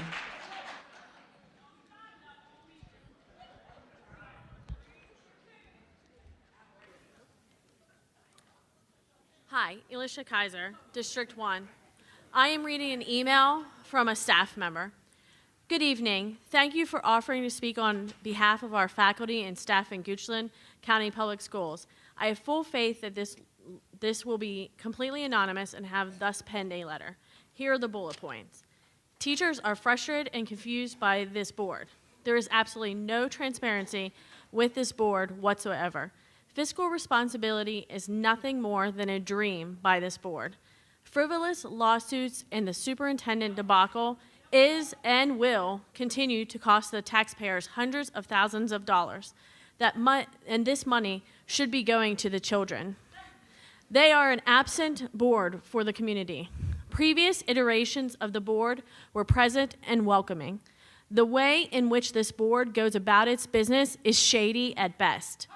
Teachers do not feel like any of this will matter, as our voices are never listened to or our opinions taken into consideration. Support for replacing the school board with individuals who will actually try to do what is best for this division and the students who should be our main beneficiaries. I hate that we have to be anonymous for this, but you are correct in your estimation of the feelings of those employed by GCPS at this time. And now I'm going to take a minute to provide my own thoughts. Firing a highly effective, respected black superintendent only to replace him with a white man at the cost of over $200,000 is fiscally reckless and morally troubling. Our schools are already underfunded, yet this board chose politics over performance. The elimination of DEI alongside this decision only reinforces a message of exclusion and regression. Our students and staff deserve leadership that reflects our values of equity, accountability, and fiscal responsibility. We see what's happening, and we won't stay silent.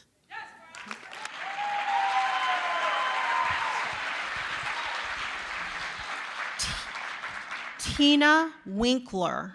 Tina Winkler.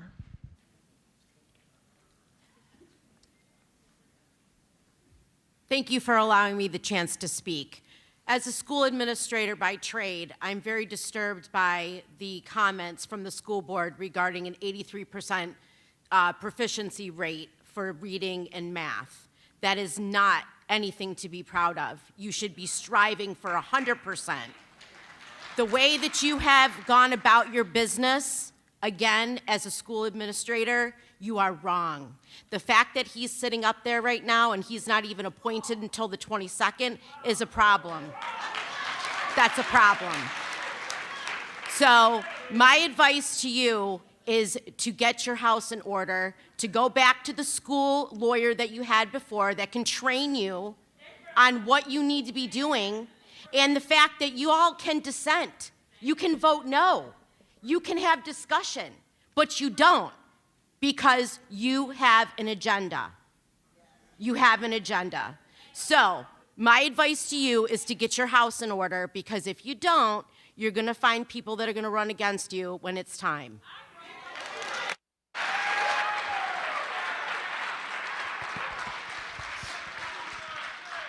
Katie Brooking. Katie Brooking. My name is Katie Brooking. I live in District 2. I am a graduate of Goochland County Public Schools. I'm the parent of a GCPS student, and I'm a taxpayer.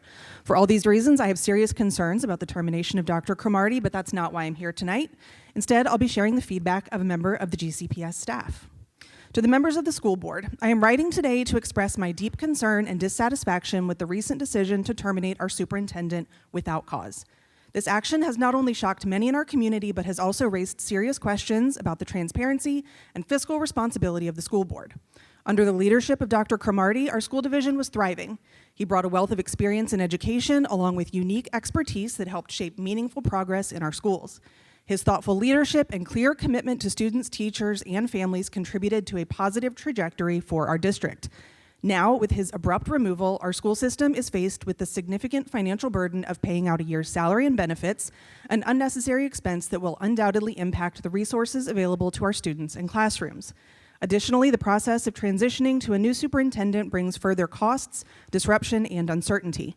Furthermore, we are all left to sort out the emotional toll of why and how this could happen to a man who upheld and championed the school's mission. Even more concerning is the lack of transparency surrounding this decision. The community deserves clarity and accountability, particularly when decisions of this magnitude are made behind closed doors. As public officials entrusted with the stewardship of our schools, it's the duty of the board to act in the best interest of students, staff, and taxpayers with openness and integrity. I respectfully urge the board to reflect on the long-term implications of this decision, both financially and in terms of public trust. Our schools, our families, and our students deserve leadership rooted in collaboration, not conflict, in accountability, not secrecy. Sincerely, a concerned parent and teacher.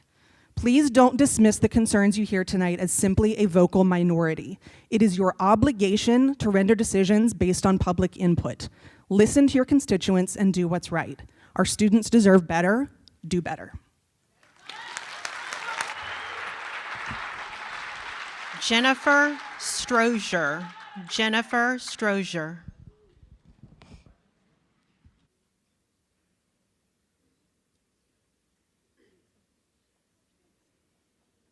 Hello, Jen Strozier, District 3. Thanks for having us all here tonight. I'm going to read the letter that I sent you all because there's information I'd like the rest of the people to hear. And I want everybody to know that what people are referring to is the capital improvement plan meeting between the Board of Supervisors of the school board and Dr. Cromartie. I recommend everybody give yourself a day to listen to it, little bit by bit by bit. It's a gem, but here we go. All right, so this is a letter. Dear School Board, after the meeting in which Dr. Cromartie was fired, I spoke with Ms. Robinson on the sidewalk outside the building. I asked, why did you fire Dr. Cromartie? Why did you vote yes to fire Dr. Cromartie? She answered, he did nothing wrong. I asked, then why did you vote yes? Robinson, they only needed 3 votes. Me, do you not know that you are allowed to vote no when they vote yes? Robinson, but they only needed 3 votes. It was going to pass. This is what Ms. Sloan was referring to. I went on to plead that she could be the beacon on that dais that the students and others would look to do what's right, that we would support her if she stood up and voted her conscience. We would support you and thank you and appreciate you, even if the evil things they're doing pass. It matters if you stand up to them. It matters to the students to see an adult who is on their side, defending and protecting them. And I know you love the students. She said, thank you. I can't convey the emotions, and Ms. Robinson, I'm sorry if this makes you uncomfortable, but you know it happened. I came away feeling that this school board does not know that it can say no to its leadership. This school board does not understand that the question, any discussion, before a vote is not rhetorical. Discussion is necessary. Maxwell and Robinson both looked mortified, sad, distraught before the vote to fire Dr. Cromartie. I can't see into their hearts, but I had first thought of writing to ask both of them to stand up and do the right thing.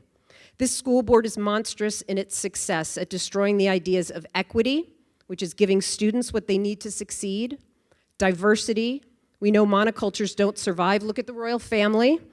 Diversity is strength in the garden, in thought, it's strength. It's strength in nature and everywhere.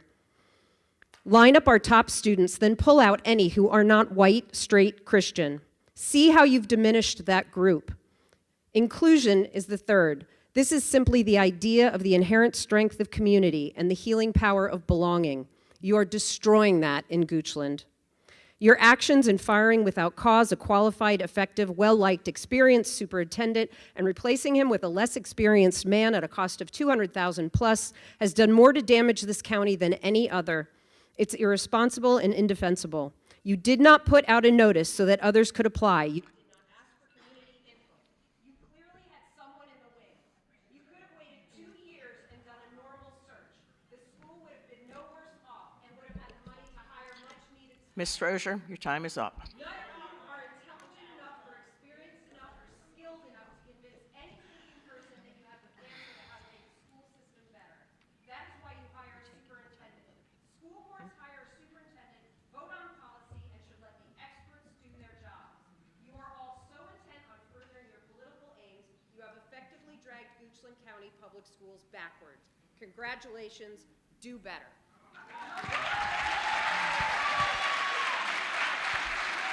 Ada Covington.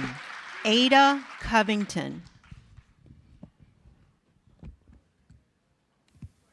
Good evening, school board members. I'm Ada Covington. I live on Perkinsville Road in District 3. I moved to Goochland County 45 years ago.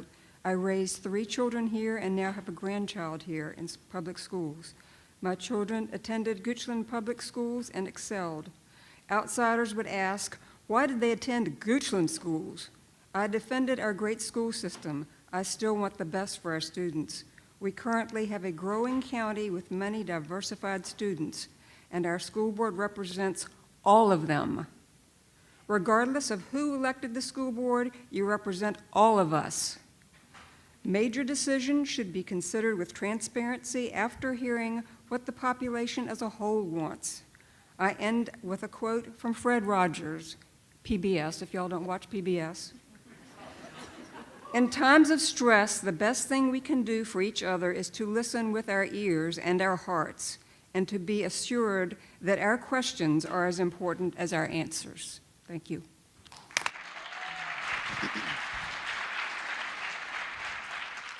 Vernon Fleming. Vernon Fleming. Good evening, Gordon Fleming, District 3. I was always a fan of Goochland County Public Schools. I had 3 children to attend school and graduate from high school here. I felt that we had great teachers, great administrators, great superintendents, and a great school board. But something changed. We had a school board that had to censor a school board member. That school board member decided to sue the school board at a great cost to the county. And now the school board fired a superintendent mid-contract at a cost of over $200,000. There's something toxic about the school board. So where are the students in all of this, and all the hardworking teachers? I have a few questions that I would like to answer. I know you can't answer them now, but was the discussion about terminating Dr. Cromartie conducted at a publicly announced school board meeting, or was it done under the radar of 2-person meetings? Was Dr. Armstrong contacted about the position before Dr. Cromartie was advised about his termination? Was there any community input to Dr. Armstrong's hiring? Where's the transparency that you campaigned on? What is your vision for the school district? I would like to know. Where does the best interest of the children fit into all of this? And most important, do you think your actions over the past week promotes unity? Just look around the room. The answer is obvious. We need better from our school board. We need a school board that puts children first and listens to your constituents.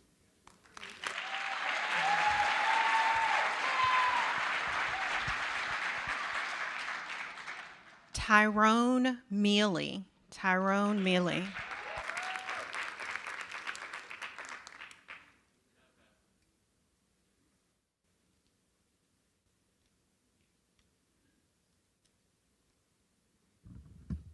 My name is Tyrone Mealy. I live in Mannequin, and I have 3 students currently attending Goochland County Public Schools. Dr. Armstrong, first off, I want to say I am so sorry that you're coming in under this circumstance, because no matter what you do during your tenure, it's always going to have a cloud over top of it. So I wanted to take a second to speak tonight because of my concern. First and foremost, I am greatly, greatly disappointed in this school board for the actions that have taken place. You may have heard someone say, "Pastor, I pastor a church. I believe the Bible. The Bible says that wicked things and thieves operate at night." This meeting took place in a closed situation where not a lot of people were made aware of it. This decision was made before that meeting probably even taken place. The timelines just do not add up. How do you fire a man on one Tuesday and have a whole nother man ready to sign up for the position a week later? You have to have an open process to find a candidate. The fact of the matter is that this is an agenda to make Goochland great again. And the problem with that is that Goochland is already great. My grandma always used to tell me, what's done in the dark is going to come to the light. We in the light right now. I am so saddened to find out that the Goochland County that I grew up in, that I attended, this high school has changed to this effect. That my children, one of which has graduated, I have 3 currently enrolled, that my children has to look back on their time at Goochland County High School and public schools and say all of this took place. Let's look at everything that has taken place. We heard 2 words be mentioned often. 2 words, your 2 words, without cause. Without cause means no reason. We just also heard the follow-up to that was he did nothing wrong. We've heard people say here that we don't know all the facts. All the facts are presented to you without cause. So that means that there is an agenda behind this that you're not willing to share, not that you cannot share. And that's shame, shame on you. You have run Dr. Cromartie out of town. You have Mr. Mason leaving town, and now, as Ms. Hobbs said, there's no representation here of a minority. DEI. You're working hard at it, 3 aren't minutes. you? Your time is up. Also, the fact of the matter is Pastor- we already had the funds set aside to pay the secretary. Pastor Fleming, your time is up. So that means it was already planned out. So as I close this, I just want to say my demands on this board is that all of you resign.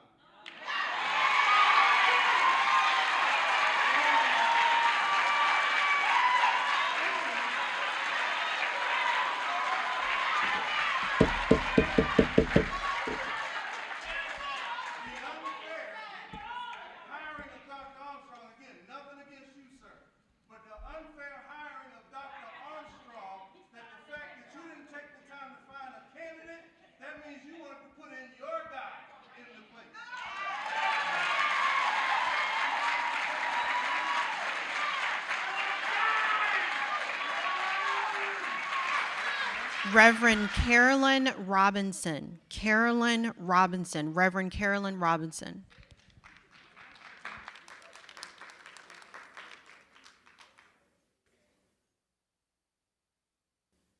Good evening. My name is Carolyn W. Robinson, and I proudly serve as the Vice President of the Ministers' Conference of Goochland and vicinity. I was raised here in Goochland. I live here in Goochland, and I care deeply about what happens right here in this county. I have 2 grandchildren in the system. We have a community of churches that teaches our kids excellence, accountability, empathy, and integrity, not just in words, but in how we treat all people. Honestly, some of our kids could teach this board a lesson or 2. I am here this evening because something is not right. Something is not right when Dr. Cromartie, a well-qualified black man, superintendent in this county, was fired without cause. Something is not right when a man who is qualified, respected, and making progress, and within a week's time, you're already negotiating a replacement. That's not transparency. That's a plan already in motion. Now let me speak to you in your own language. Let me remind you of your own goals. You said you want to maximize each student's potential. How can children maximize their full potential when strong leadership is snatched away in the middle of their journey? You claim you want to create engaging and responsive experience. Everyone feel informed, included, valued, and empowered. This process was none of those things. It wasn't engaging, it wasn't responsive, and the community certainly was not informed. Oh, what's done in the dark will always come to the light.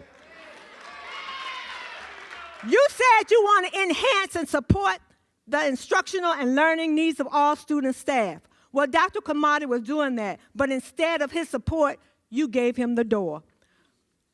Let's not forget your equity goal.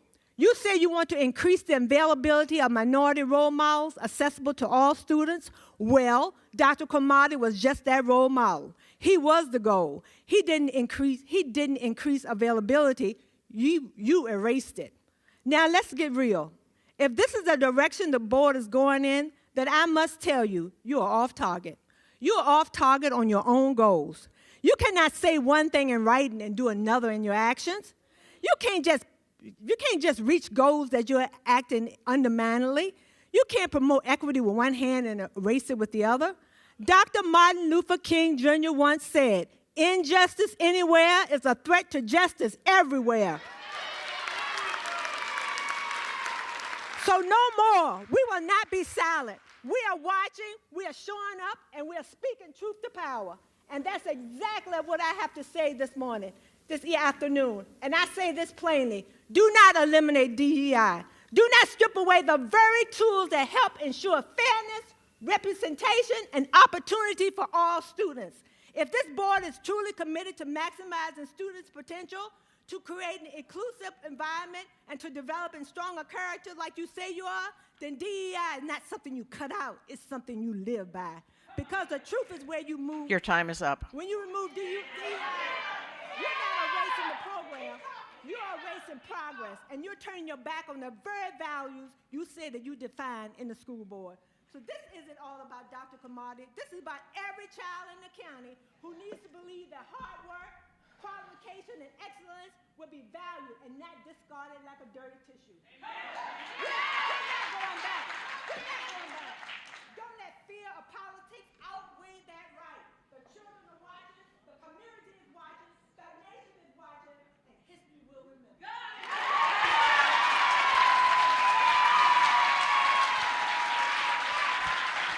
Carrie Crowley.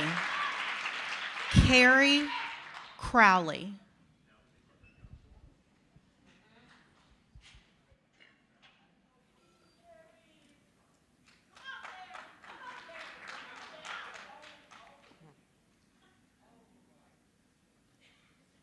Good evening. My name is Carrie Crowley. I am in District 2. I am going to share a few words from a staff member. I was floored to receive the sudden news of Dr. Cromartie being fired. He has been a great leader and an advocate for all teachers' needs. I felt confident in our county's ability to stay the course as best as we could with him as our leader. I felt confident in his desire to act as a leader who put his staff above anyone's agenda. Now I fear his willingness to be our voice and unwillingness to blindly follow a political agenda is what has ultimately caused him to be terminated. This move by this board sends a clear message to all staff at GCPS. Get on board or be replaced. It runs contradictory to what our school system has previously sought to represent, which is dedication to retaining our staff and focusing on quality, equitable education for all students. Ideals that I was proud to support. I'm no longer proud. I'm disheartened that with all the hard work and progress I have seen us make over the last few years, it's being undone so swiftly and with such little resistance. Signed a teacher with 8+ years of experience. I'm now going to add my own comments as a community member. I moved here in 2020 during the middle of the pandemic. I searched every county within a 30-mile radius of where I relocated for work. I searched Powhatan, Hanover, Chesterfield, Henrico, Louisa. I settled in Goochland for one reason only. I have a child enrolled in Goochland County Public Schools. I wanted diversity because where I came from, there was none. Our entire county looked like the board. Sadly, my child did not know diversity in his own school system.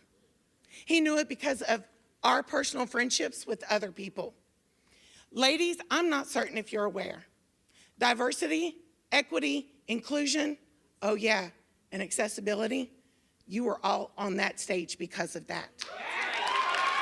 I am standing where I am because of that. Without that, none of you or I or any other person in this room outside of white males would have been able to vote, attend education, get a job, buy a house, buy a car. You couldn't have done it. And now what you are doing is showing every single woman, every single person of color in this school, in this county, that that doesn't matter.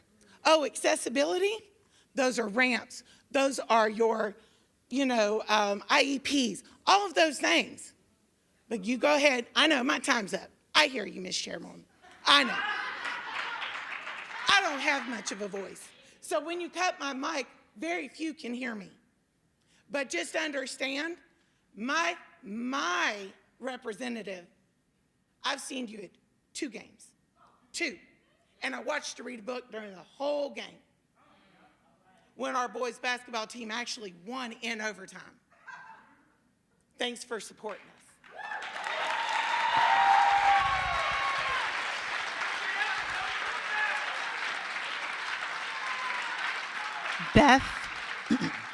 Beth Tolley. Beth Tolley.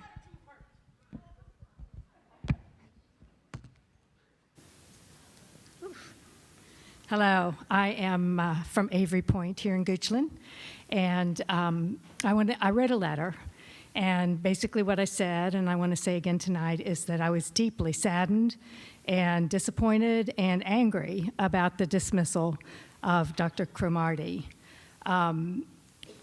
The things that I've heard tonight, the things I saw in his letter, the things I saw in the response to me, thank you for the quick response, was that there seemed to be a difference in vision and philosophy. And what I saw in all of my interactions and observations of Dr. Cromartie was that he valued every single student's parents, every single teacher, all the staff, the community. He valued everyone, and he supported each person, and he didn't want to accept the 82% as being okay. I don't understand. So I saw his vision and his philosophy through his actions and through the response of all the teachers who worked with him. So my question is, if his vision and philosophy was different from the board's, what is your vision and philosophy?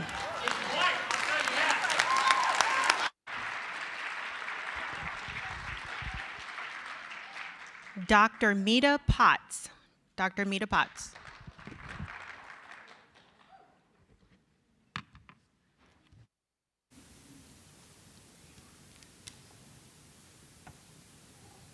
Boy, they say old people don't have fun, but this is the most fun I have had in a long time. My name is Dr. Mita Potts, and I live at Avery Point. I'm here tonight in protest of your action to fire Dr. Cromartie. A responsible school board member plays a crucial role in ensuring the effective governance and success of their local public school district. How's that done? Number one, a school board is responsible for setting vision and goals. And I would ask, what is your vision? So far, you have demonstrated a woeful lack of clear thinking on this point, and certainly not many in this room would agree that your goal setting has accomplished anything but chaos for this district. Number two, a school board is responsible for defining priorities, educational needs, and aspirations of the community, and ensuring the district's resources are aligned to address them. How does this fact gel with the money already wasted on you-know-what, as well as the money that will be paid to Dr. Cromartie? What educational priorities will go wanting because there is not money to support them?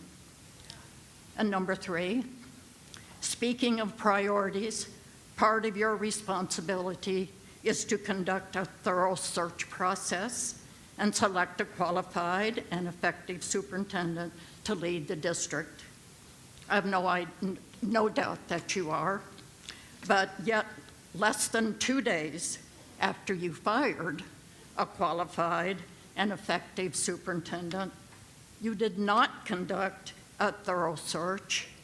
You did not comply with best practices. You picked someone you thought would bow to your wishes.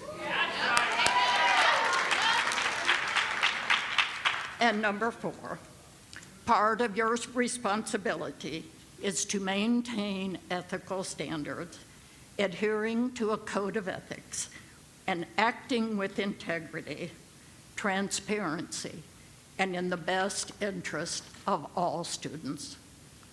From what code did you select your standards and code of ethics? Where is the integrity, transparency, and best interest of the students, parents, community members validated? And five, finally, you vowed you would act as a steward of this school district. I realize that this requires strategic thinking. Wow.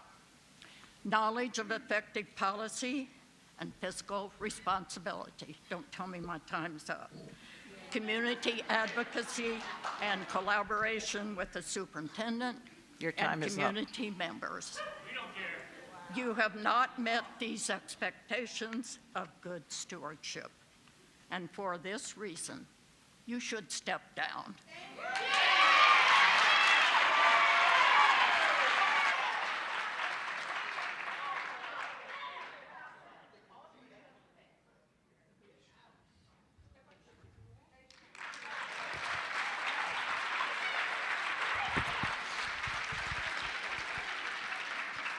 Mary Peyton Crook. Mary Peyton Crook.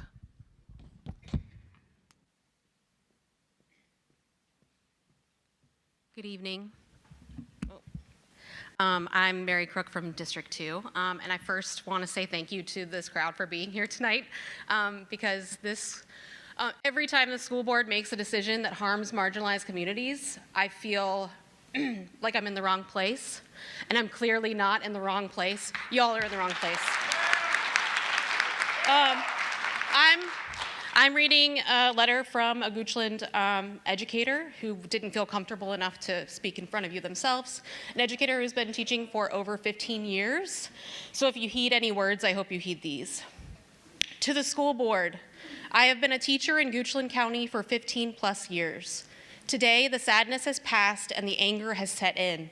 In the wake of firing our amazing leader and student/teacher advocate, Dr. Cromartie, it is clear that you all care more about power than the students in our schools. This is a misuse of funds. We are writing to you anonymously as you all have placed a fear into our school division, and we teachers do not want to be targeted as we love our jobs and care for our students. However, I cannot stay silent about the things that matter, and this matters. You all wouldn't approve paying for a new assistant principal role. You won't fund interventionists. You won't fund enough teacher roles to meet student needs, but you can pay out Dr. Cromartie's contract.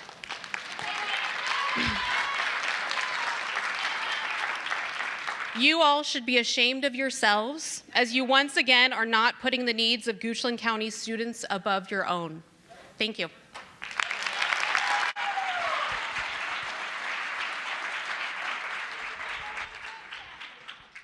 Chrissy Watson. Chrissy Watson.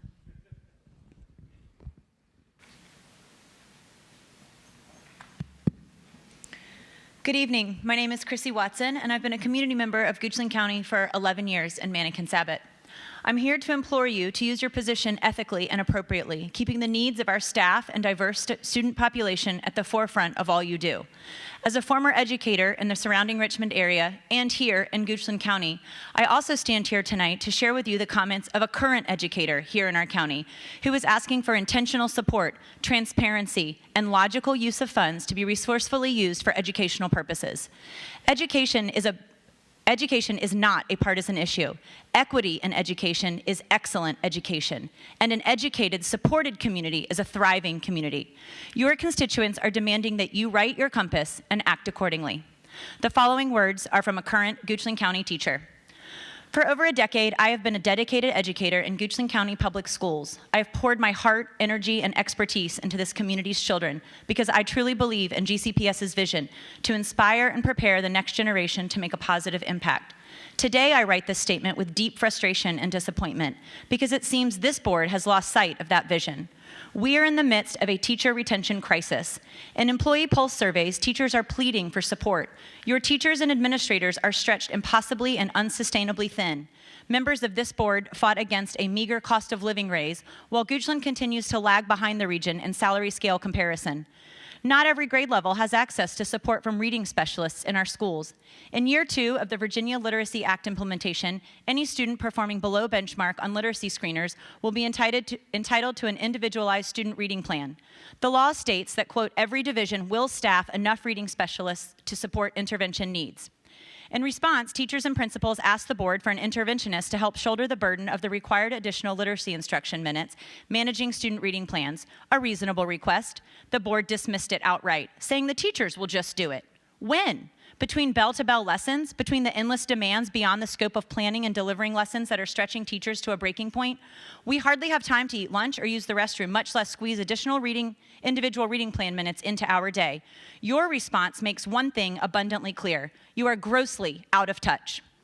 This board remains willfully blind to our needs, funneling funds away from our schools to bankroll frivolous lawsuits and a superintendent buyout without consulting your constituency. Shouldn't those tax dollars be spent in ways that directly benefit our students to maximize the potential of every learner?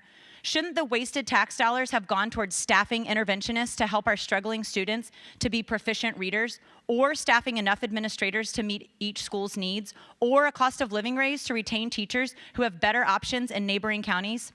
The once proud recruitment motto, quote, "It's worth the drive," no longer holds true for Goochland schools. Why would talented educators choose a district with lower pay, dwindling support, a reckless board that ignores community and employee input, passes a policy on a whim, and fires respected staff without cause?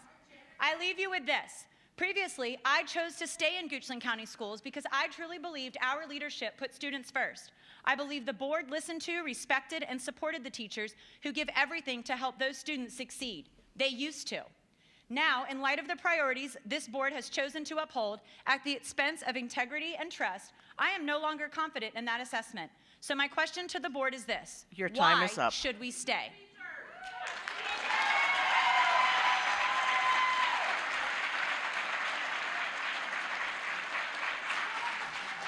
Kelly Crockett. Kelly Crockett.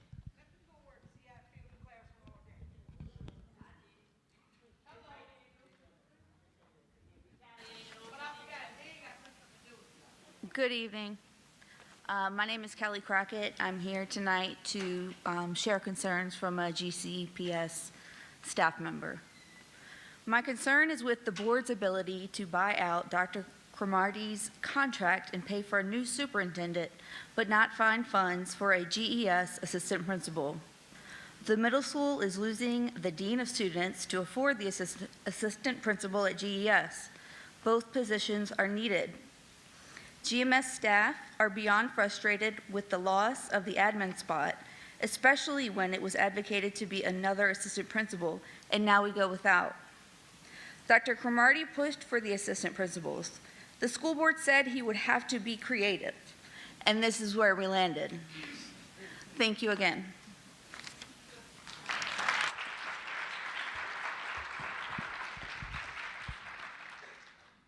Pamela Johnson. Pamela Johnson.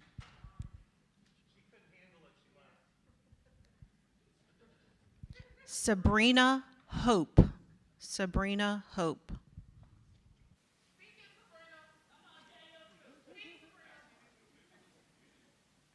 Good evening. My name is Sabrina Hope, and this is the second time I've spoken in front of this school board meeting. The first was because my daughter was bullied by 3 white students. The assault was videoed and put on social media, and of course, nothing happened. I received the same stupid looks from the same faces that are looking at me right now. And here I am again today for another issue, different situation, but same cause, which is racism. I have been a Goochland resident all my life. I attended schools here. My 2 children attended schools here.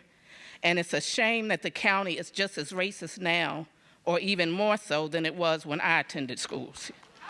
You all continue to show our children of color that they don't matter and that their voice is not important. The unjustified termination of a superintendent whose sole purpose was for every student to excel is beyond sickening. But yet the termination of you all would be very justified. We will not just sit back and continue to be stepped on, stepped across, or be stepped over. We will not be silenced. We will be the voice for all of our children, and we will continue to fight. Our black children matter, and it's sad that we are still fighting against racial discrimination. Once again, not surprised. You talk about order, but none of this was done in order. Goochland School Board, you all should be removed. You all don't care about the students' welfare, and you have no right to serve on our county school board.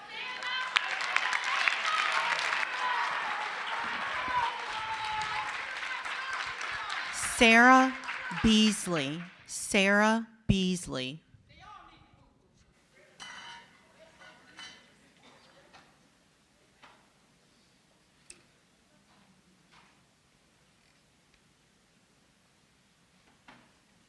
My name is Sarah Beasley. I live in Mannequin-Sabot. I have 3 children in Goochland schools, including Silas, who you heard from this evening. What I have heard tonight by my neighbors in this room has absolutely nothing to do with fear-mongering, division, or victimhood, but instead advocacy and deep love for our children. Also, there is nothing bizarre or nefarious about an attendance this size. It reflects the pain and frustration this decision has caused. On that note, this is an email shared from a staff member of Goochland Schools. Good evening, school board members. As a current teacher with Goochland County Public Schools, a parent of students in our schools, a taxpayer, and active community member, I am disheartened and ashamed by your decision to terminate Dr. Cromartie without cause. Although this may have been within your right as a board, your actions demonstrate a lack of consideration for both the community and the students who rely on the leadership. As a board who prides itself on being transparent, you really missed the mark. You held a meeting on a week when school was closed, when families were disconnected from school happenings, to make a detrimental decision impacting students, staff, and our community. After you unanimously voted to terminate Dr. Cromartie, you then immediately voted to approve contract negotiations with the candidate for superintendent. You were not transparent to your constituents at all. Clearly, you already had a plan in mind, leaving us to question your motives behind this decision. Hiring a new superintendent without any prior discussion with the community or even an opportunity for input from staff or parents feels dismissive. This decision should be one that reflects our core values, needs, and concerns of those directly affected, the students, parents, teachers, and staff. We deserve to have a voice, yet this process was handled in a way that feels hurried and with zero regard for us. In 2023, the board and a contracted company spent months gathering feedback from students, parents, teachers, staff, and our community to hire a great fit for GCPS, Dr. Cromartie. Last week, behind closed doors, the 5 of you did that without any input from the people you serve. You have been entrusted with the responsibility to serve the best interests of our community and, most importantly, doing what is best for kids. Is this what is best for kids? My own children see a school board who fired a qualified superintendent without giving a reason. They even asked if, as a teacher, I might be next. I had to honestly state, with this school board in power, I do not know what will happen in the future of our schools, and that scares me. My hope is that this board will take the necessary steps to address these concerns and work toward restoring and rebuilding the trust of this community. Our students and educators deserve better. We need leadership that is not only competent, but also accountable and transparent. Thank you.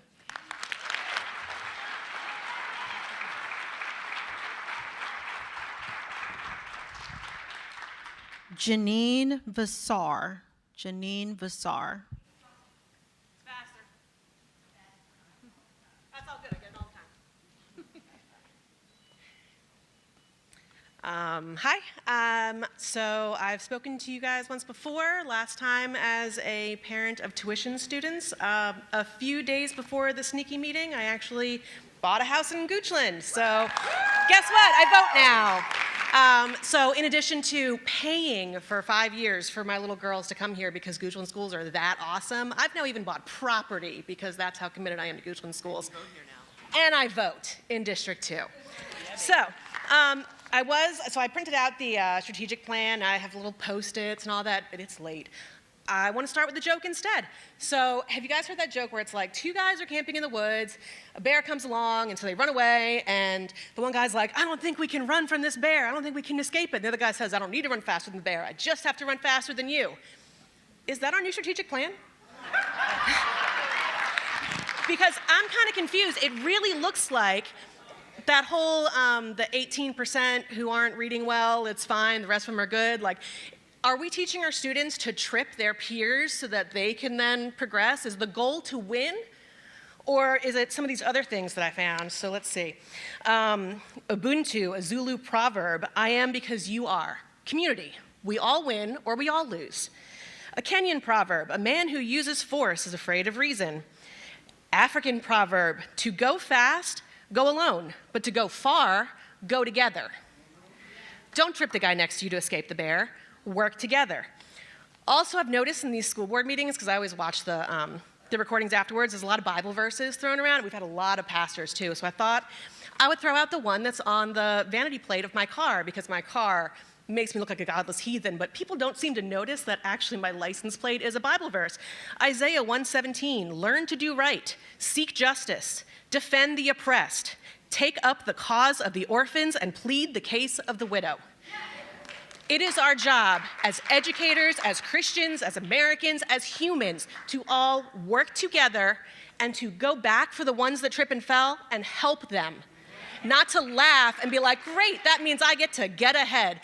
DEI is not the enemy. That's us working together. This is about so much more than who is a superintendent right now and undoing all of our DEI stuff and wasting all kinds of money because it's fun. I really don't understand all that part. People are getting hurt. Kids are getting hurt. Obviously, the superintendent who's left, his career is going to be a problem. Dr. Armstrong, as far as I know, I really like you. I feel like your career's now been hurt too, because when we Google your name for the next 30 years, this is what's going to come up. And so I'm afraid that your career is stunted. And I hate that for you. This is wrong. It's wrong on so many levels. I'm raising my kids to actually care about all of their peers and to do what's hard and what's difficult and not to just try to win. So I would really hope that you guys could do the same.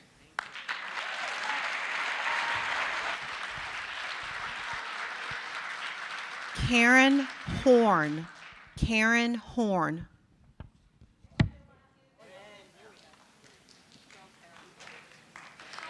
Good evening, Chair Moses and board members. I'm going to give a little information on the actual process of hiring a superintendent. So in March 2023, Dr. Raley was called to be Chief of Staff of the Superintendent of Public Instruction. April 2023, the school board voted in public to engage BWP and Associates, a national search firm that had successfully identified Dr. Raley as a candidate in 2016 to manage the search for the next superintendent of schools. This process was respected by board members Wright, Newman, Barefoot, Reed, Horn, and even Allen as key to a smooth transition, the continued success of the school division, the best way to respect the opinions of this community, and the best way to find highly qualified applicants. The search began with community engagement process to hone the leadership profile. The school system included an online survey. There were meetings with key leaders in the school and community members. There were also information posted regularly on a dedicated division website. After multiple interviews and second interviews with top candidates, we all determined that the right candidate for Division Superintendent, Goochland County Public Schools, was Dr. Michael T. Cromartie. I want to be very, very clear.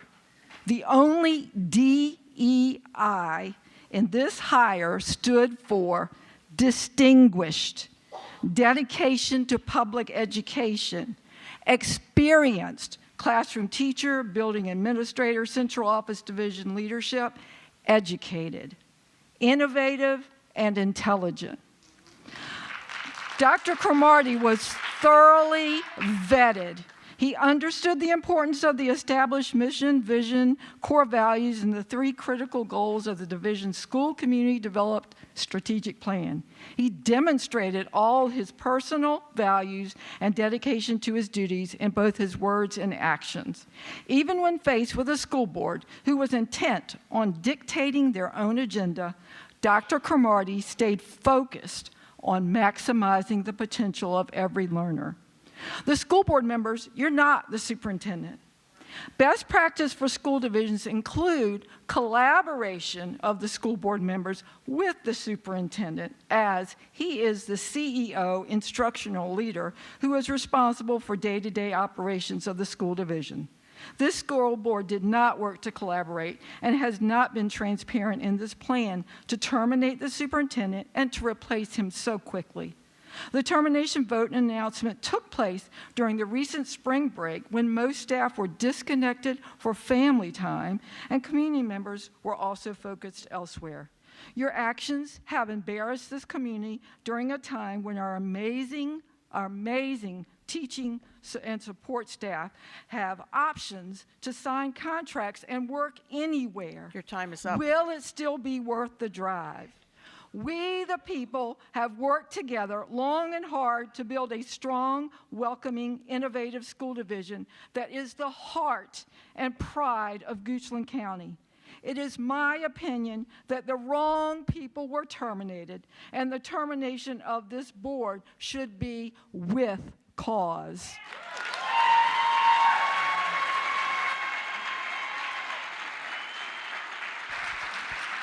Susan Lascalette. Susan Lascalette.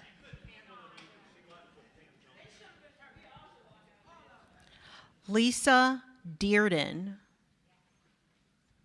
Lisa. Good evening. My name is Lisa Dearden. I live in District 2. I am the grandparent with full legal custody of a student currently enrolled in the Goochland County Public Schools. I'm here tonight because I'm deeply concerned about the recent firing of our superintendent. As someone raising a child in the school system, I have a vested interest in the stability, the integrity, and the quality of our leadership. What's happened over the last few weeks does not reflect the values of transparency, accountability, or fiscal responsibility that this board is supposed to uphold. Let me be clear, the decision affects real families. It affects our children. It affects the trust that we place in this board to do what's right for students, not what's politically convenient. Firing a well-performing superintendent behind closed doors without stated cause and with no community input is not only troubling, it's costly. The payout of over $200,000 could have gone toward teacher salaries, classroom resources, or support services our students actually need. Instead, we're left asking why. Why? And to have a replacement ready to go the very next week, I'm sorry, you seem like a very nice man. I have never met you, but they are right, there is going to be a cloud over your head, and I'm sorry for that. I really am. That raises even more questions about the transparency and whether this was premeditated. Where was the public process? Where was the accountability? I'm not here representing a party or an agenda. I'm here representing my child, my granddaughter, and every other child whose education and future depends on stable, student-focused leadership. The people of Goochland deserve answers, and better yet, they deserve to be included in decisions that directly impact our schools. I have lived here for 23 years. I've had the privilege of serving on many boards in this community and serving the public. I've had a lot of training on leadership and governance and board management, and I can tell you there's one common tenet that every board member should uphold, indeed every leader should uphold, where you have failed, and that is that the appearance of impropriety is often worse than impropriety itself.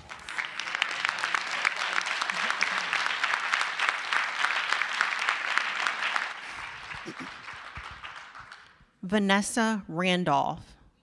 Vanessa Randolph.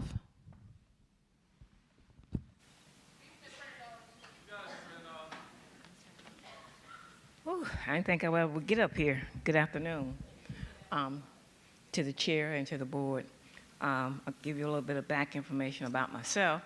I am a native of Georgia, home of the Masters. So I've been here 30 plus years, and I have thoroughly enjoyed raising my kids here. My kids graduated from these schools, Goochland High School, 4 of them, and one currently works in transportation. I think everybody knows her as CC Dispatch, and she works very hard to make sure our children are safe.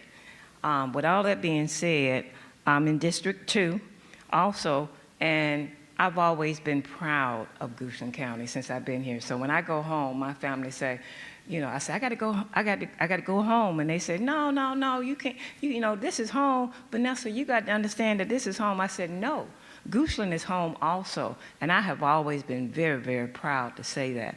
And I have been proud of the education that my kids have received. I have been proud to participate in everything in Goochland County. I have worked in all the school systems.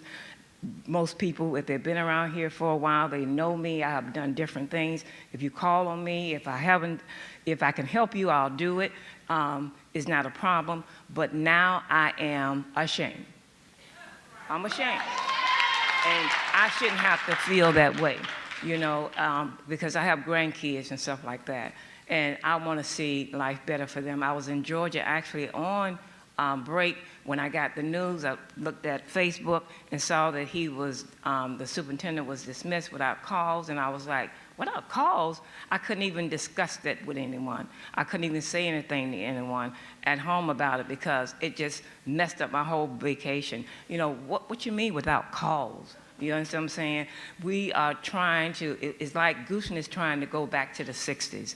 You know, I was, attended one of the school board meetings, and when someone was complaining and saying that all this racism that was going on, I was shocked because when my kids were in school, they didn't have that. My kids spend the night at plenty of Caucasian household, white people, whatever you want to call, you know, and I didn't have to worry about my child. I knew my child was taken care of. I knew they were safe. And trust me, I would not let my kids go any place unless I trust them. So I had a whole lot of trust. And so this county is very, very disappointing to me right now.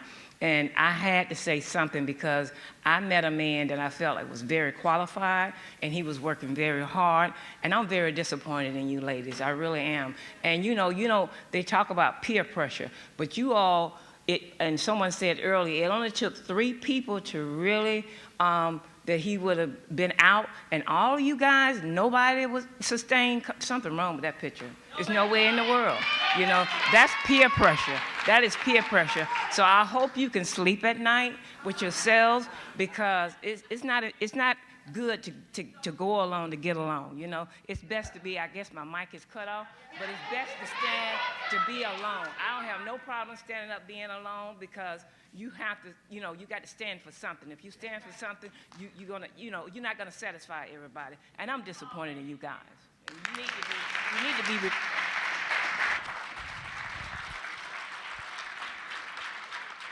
Bob Harris. Bob Harris.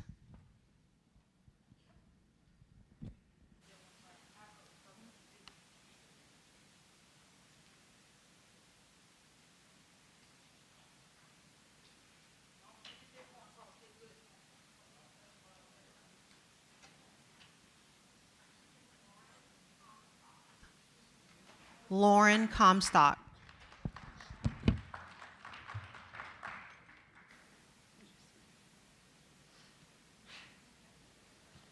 Good evening, members of the board, Dr. Armstrong.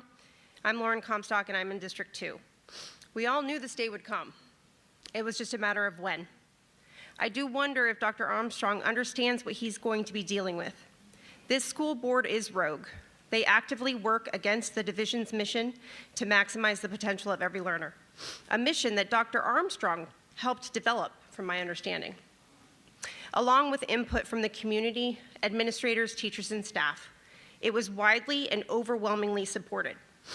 This school board undermines and lies to this community about our wonderful teachers and administrators. It's the school board that has a vision that does not align with this school division. This school board does not believe in bridging the gap. They don't believe in inclusion or equity in education. They don't believe that students should have access to the one-on-one support of an interventionist if they are not proficient. They are ableists and are the antagonist to what the core of public education is. Dr. Cromartie embodied those core values and mission, and I expect that Dr. Armstrong is prepared to advocate for all the children, just as Dr. Cromartie did. One of the biggest responsibilities of the role of the school board is to ensure our schools are funded. Instead, this board has now diverted hundreds of thousands of dollars away from educating the students through various political stunts, including this one, Angela Allen's vanity slap lawsuit, and redundant spending like you did with the new legal team. This fiscal irresponsibility is negatively impacting our district. This abrupt and without cause change in administration mid-year will disrupt our children's education. This is what incompetence looks like. This reeks of a backroom deal that was made before Dr. Cromartie was fired. This board swore on a code of ethics that they would render all of their decisions based on appropriate public input. And this board has a history of passing policy on first reading, and one of the times without even having public comment on the agenda. Dr. Cromartie was hired after surveying the community and approved enthusiastically even by one of the members of this current board. This board doesn't even respect the community enough to allow for public comment before they vote to make such a dramatic change that will impact our kids. For the record, I could see that two of you were very uncomfortable voting to fire Dr. Cromartie, just as I've seen discomfort in the past, like when leaving the VSBA and even on policy JA.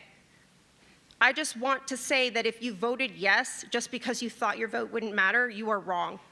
While your vote may not have changed the outcome, it matters to your constituents to see you doing the right thing. It matters to the students to see you putting them first. In normal times, I would get up here and say that I expect better from you. But the reality is I knew you'd be this reckless. However, now you've taken things too far, and we are tired of your chaos.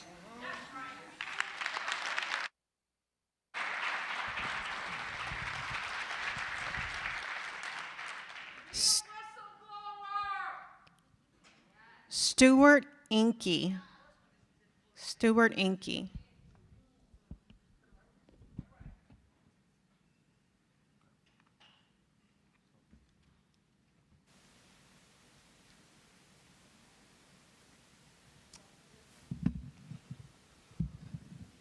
I have 3 children in the Goochland schools.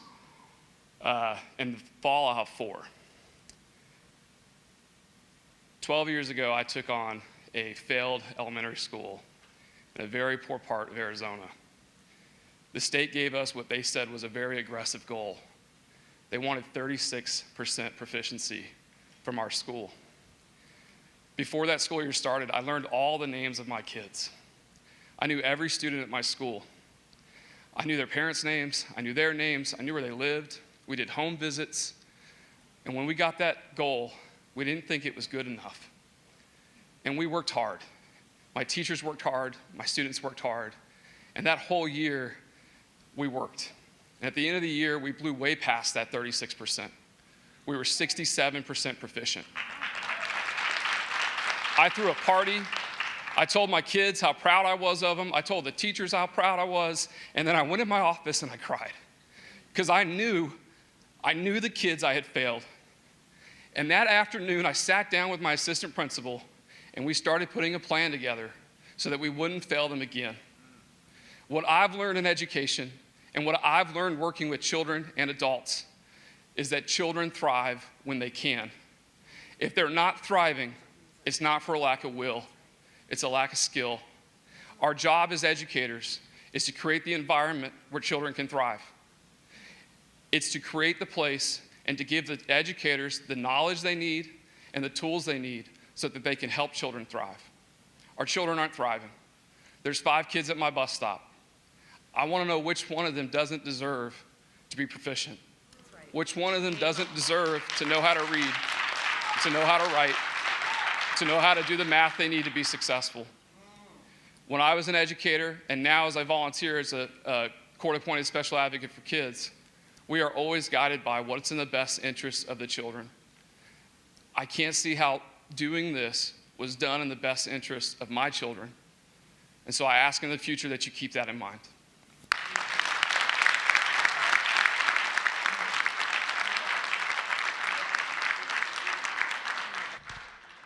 Dara Risco. Dara Risco.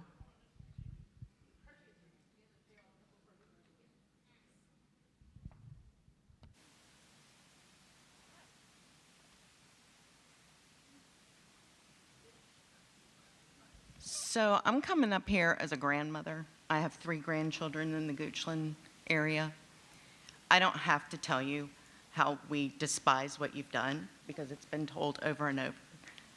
What I want to say is that I'm looking at you and I see no remorse and I see no conscience. You're sitting up there with sanctimonious, self-righteous, entitled superiority, and you think that you have control. Well, the control is now going to be given back to us. With all these people with the same thoughts, we need to get together as a group, and we need to fight stuff like this, because our kids do deserve better. And I know people are saying, you know, you're great and whatever. I see collusion, and I think you were in on it. So I don't have any respect for you either. And I think we need to fight it.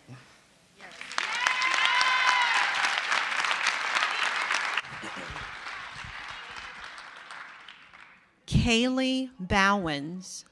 Kaylee Bowens.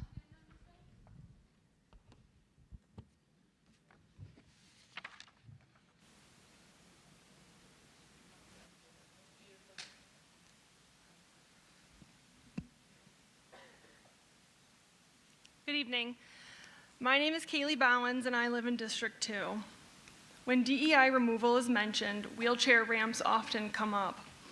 As a parent of a child who uses a wheelchair, I feel uniquely qualified to speak on this. I checked board docs and saw that the GCPS equity policy was adopted in May 2019. From May 2019 to May 2024, while having an active equity policy, my daughter Hadley still could not play safely on school playground on rainy or muddy days. Parts were inaccessible, the paths were tricky, and her wheelchair could tip. We also had an unreliable lift bus that broke down and often smelled of burning diesel. A year ago, I attended a school board meeting where GCPS employees gave powerful speeches asking for a new bus and more playground funding that would allow for adaptive and inclusive equipment to be purchased. The board approved it unanimously. After the meeting, I thanked Angela and Karen, and I admitted that I thought the board would say no. Angela replied, if I'm paraphrasing, "Of course we approved it. We wouldn't deny equipment that lets all kids play together." Shortly after, the new bus was approved. I've been checking the board docs, and I've also seen where the word equity was removed but replaced with the word accessible, and the language has stayed the same or gotten stronger. Ms. Robinson joined our special education advisory meetings and brought genuine passion and support for our kids. She expressed her love for special education and encouraged us to seek school board support. There are currently job positions for special education teachers on the Goochland website, and I hope that more can be hired. From my view, and prior maybe to April 1st, this does not reflect a board trying to limit student resources. Removing DEI seems to be something schools across Virginia are doing right now to keep funding. But I need to remind you that a document on board docs does not define the hearts and intentions of those working here. I want to remind the board that you have made impactful changes that benefit kids, and just because the document has been removed does not mean that we want to abandon the practices. That said, the board and superintendent must do better with communication and community involvement. If you check, there are very few direct messages from school leadership during this school year. It's okay to say that we're not great and that we're making errors and that we want to have high expectations and push for greatness. Goochland was recently celebrated for being ranked 12th in the Commonwealth, and this is actually lower than past rankings. We want to spend money responsibly to support kids. I want to hear the good that we are doing and the areas where we're pushing to improve. What problems are we solving? How can we support the mission? I want direct communication from board members and GCPS leaders, who you are, how you want to make Goochland better. You are allowing for your narratives to be written on your behalf by not engaging openly in our community. The school board, the division, and the county must work together open and honestly to present a united front for all of our students. A little creativity can go a long way. We have lost the village support. We are all neighbors who want our children to grow up to be successful adults. Gone are the days of bad decision making behind us, and we need to work together to build Goochland better for everyone. Nothing makes a bigger impact on the community than a school division. You all have been entrusted to make decisions that will have impacts for years to come. Thank you for taking my thoughts into consideration.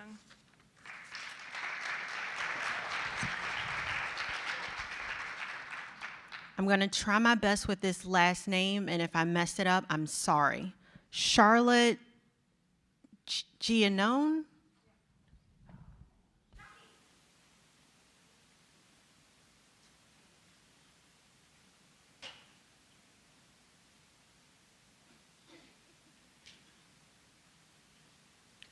Good evening. My name is Charlotte Giannone. I live in District 3. I was on vacation when the news got about the firing of Dr. Cromartie, and my junior, who's in high school here, first thing she said, "Oh, what happened? Dr. Cromartie's so nice." And I don't know what to tell her. There has to be a reason. And I know you're hiding behind personnel and all this kind of stuff, and maybe there was a parting of the ways that was agreeable, but I don't think so. What it looks like out is that you replaced a black man with a white man. And I hate that. And sir, I don't know when you applied for this job. I would like to know when you applied for this job. Because if I can tell her they found somebody else they wanted, then I can say that. It looks like that was the case.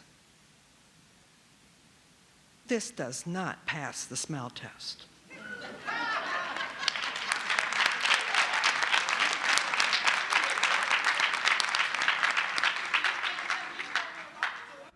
Grant Cole.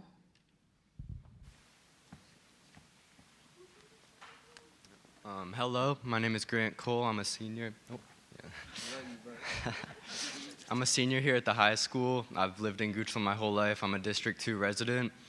I know what community looks like. I was raised here, as I said. I've lived here my whole life, and I absolutely adore the people in Goochland. They're the people who made me who I am today.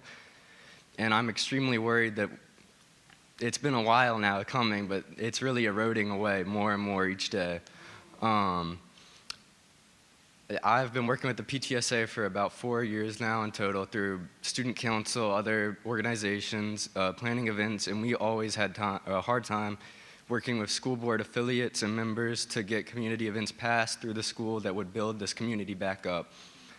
When Dr. Cromartie did come in, he gave me something, and that one thing was hope. And I did not have that before then. I remember him inviting me down to a town hall at the First Union Baptist Church, where he told us, and everyone else there expecting it, that there would be an open discussion between the citizens of Goochland who were worried about issues at the time, Dr. Cromartie, and also the school board who was invited. They did not show up. Yep. And I feel with this last meeting that occurred behind closed curtains that it is the final curtain to be lifted, that we know what the agenda is and we're done with it. I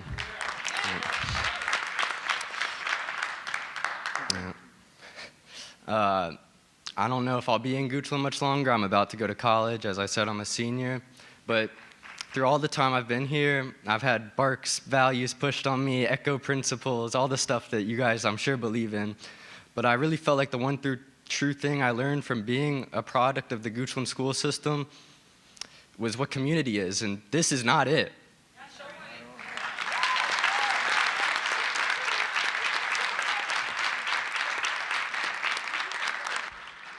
JD Wright.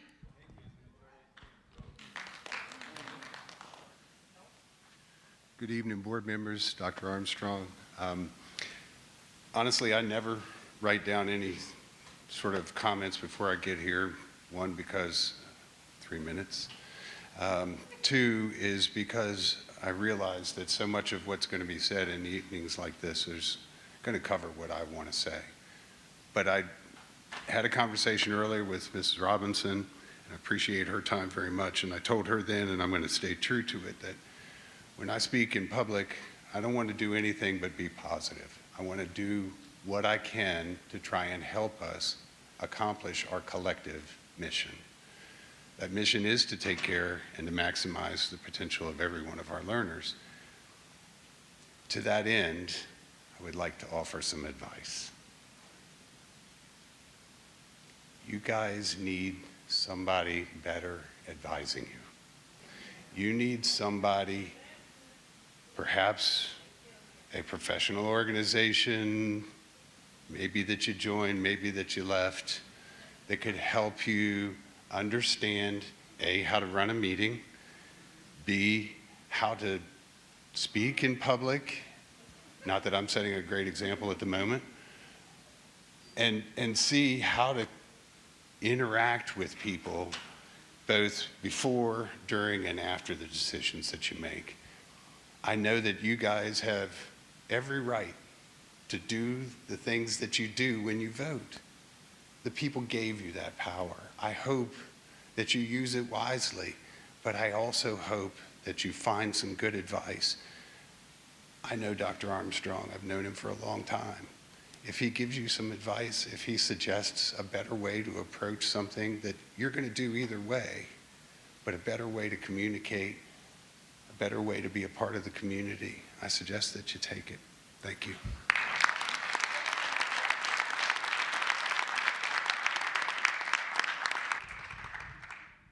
Michael Newman.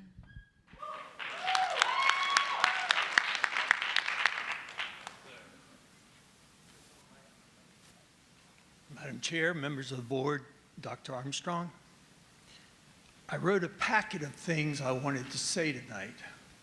It follows on the heels, I'm District 4, it follows on the heels of a message to my representative saying that I was alarmed, saddened, and disappointed with your actions last week, and for apparently no good reason. But I've heard nothing back from my board member. I was a member of the last school board that has been badly talked about several times tonight, and we did great things. And a current member and other members of the board are here tonight. We believed in everything we did. We believed it was the best thing for all children. Not that things can't change or be done in a different way. But I'm here tonight because we were the board that selected Dr. Cromartie. We interviewed multiple candidates that had been recommended to us, as Mrs. Horn said. And for everything she said about an excellent teacher, an excellent administrator, all the other things, that is why we chose him and sat before the audience that night and said, this is who our next superintendent will be. We selected him with cause. You dismissed him without cause, and I'm disappointed in that.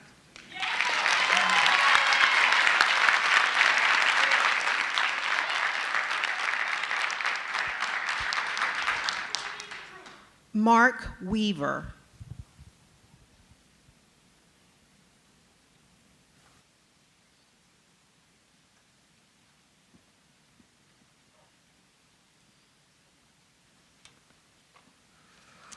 Good evening, board members and Dr. Armstrong. My name is Mark Weaver. I live in Sandy Hook. I'm a Goochland graduate of 2016, a strong supporter of the Goochland Tech program. Has put me forward both in the heavy construction industry and as I'm moving towards an ag industry as well. Board, I come tonight to offer encouragement in what must feel like a fight ring month after month. I'm sure the $7,000 to $9,000 a year makes you question month to month if it's worth it. But continue, because you know what you're doing is right. 2 years ago, we had a board with views quite contrary and frankly insane by standards of even 20 years ago. You all got out in the community, you put in the hard work to inform and combat the insanity, and against the loud attacks of the left, you won in large numbers, and don't forget that. In Romans, I've been respectful, so I ask that you do. In Romans 13, 1 through 3, every person be subject to the governing authorities, for there is no authority except for God, and those which exist have been appointed by God. Therefore, whoever resists authority has opposed the ordinance of God. For rulers are not a cause of fear for good behavior, but for evil. Board, your job is simple. Understand that one, there is no absolute authority except God alone, and those who exist in earthly authority are appointed by Him. 2, praise what is good and punish/do away with what is evil.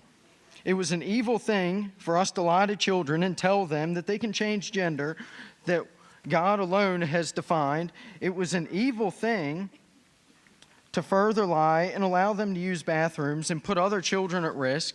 It was an evil thing to elevate people based on DEI standards and not qualifications for a job. And if Dr. Cromartie wanted to keep those evil practices in place, then it was the duty of the board, the appointed authority, to remove. I asked you to be respectful. Do not fear people who have no fear of God. Fear God alone.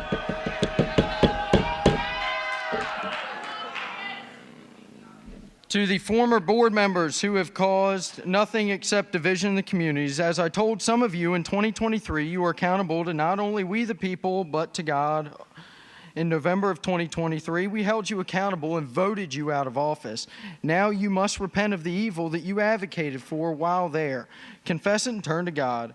Board, pay no attention to these pot stirrers when they come to tell you how to run our schools when we so clearly voted them out. Not because of the blood of Jesus. Praise the Lord for that. So to the so-called watchdogs who are nothing more than an annoying yipping chihuahua, you have nothing, who barks at everything with no authority. You advocate for the most evil and vile things, no fear of God, and it terrifies me for you, honestly. If you do not repent, you will face eternal separation. Friends, Democrats, Republicans, hear me clearly when I say this. We all stand equally condemned before God. So I hope and pray that what I say is not falling on deaf ears. Meredith, you gotta do something. Please show respect. You are adults. I feel like Kristen Chapman.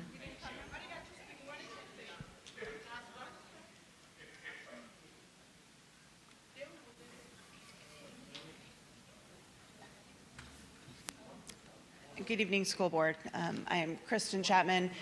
I've been in Goochland County for 18 years, a member of District 2, and a parent of 2 neurodivergent children in the middle school and high school. Tonight, I'm reading an email from a staff member. Respectfully, I would like to thank you for your dedication and commitment to our Goochland Public Schools Division. We're a diverse group of citizens, and our needs for our students are ever-changing and growing. The challenges of meeting these needs as a board must be both time-consuming and challenging. This past week, when I heard the news of the firing of Dr. Michael Cromartie, it gave me great pause. I'm a current teacher in the GCPS school system, and I have been for many years. I have worked under 5 county superintendents, and I count Dr. Cromartie as one of the best. He has been a trusted leader of the students, teachers, staff, parents, and a listening ear to the issues and demands of everyday changes in education. He has also been a true leader to all of the leadership teams across our county. Dr. Cromartie came to our school division during a time of change and growth, and his motto has been, quote, "Let's roll up our sleeves and get to work together." Staying strong together has been one of his greatest impacts on our school division. It's been clear from the beginning of his employment that he is here for one cause and only one cause, to offer his insight, care, and leadership to everyone. Dr. Cromartie has been a true servant of trust and care and has quickly taught me the tone and essence of what our school division strives to provide: a place for everyone to feel safe and secure in their educational experience. Dr. Cromartie sees beyond test scores and popular trends and general overviews. He sees everyday nitty-gritty of what the needs are of the school division, and that it is the students themselves, their needs, and their security. His voice and vision are clear, and he is a man of integrity and care. I find his leadership to be exceptional. This has been my experience. Beyond the tragic loss of a great superintendent, another worry is the fact that the children are watching. You may feel that the students are unaware of the sudden shift of power from one superintendent to another, but the lesson that they will learn is this, quote, when you don't see eye to eye with others on certain matters, simply get rid of the other person, end quote. We as educators work daily to bring all students together from all genders, walks, faiths, and diversities, and focus on finding ways to compromise, to make room for each other's opinions and beliefs. We make a place for everyone to feel welcome and valued. We don't pick and choose. We don't bring our own agendas to the table, and if you don't agree, then you're fired, banished, cast away, and ultimately replaced. We teach children to embrace differences, not mock, ridicule, and dismiss them. I have 2 more paragraphs. I ask that you please listen to them. My question is, to each of you is simply this: what is your path moving forward?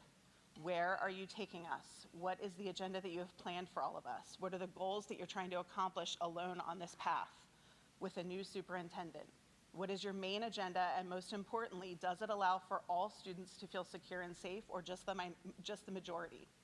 This board's behavior has been closed-minded, and the path ahead appears unclear and murky. Faith in what you have been entrusted to do seems to be shaken. When a man of great standing is fired and replaced without warning, the stench of injustice surfaces. We can all smell that stench if we are totally honest. I believe you 5 can as well. The children are watching, and the lesson they will learn is wrong on all accounts. Having power to accomplish the goals for others is a heavy position. It brings great openness and integrity along with listening ears and vision. This past action on behalf of Dr. Cromartie has shaken our community and appears to be unethical. Our GCPS division deserves leaders who lead for all of the people, not for one own's agenda. If there are important issues that have not been discussed in the removal of Dr. Cromartie, we beg you to hear your reasons. Have we all been duped into stronger together relationship? As much as I would have loved to read this letter aloud at the school board meeting, your actions have now replaced my trust with fear. What can you do as a school board to regain that trust within this community?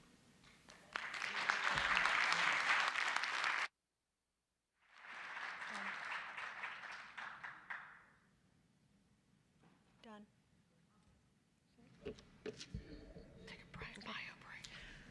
All right, we're going to take a bio break right now and be back in 20 minutes.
Okay, the school board is back in session. Please take your seats. It turns out we have a couple of more people who would like to speak that didn't sign up, so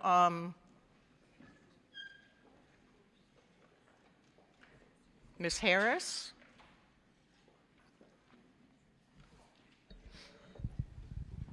Tevin Davis.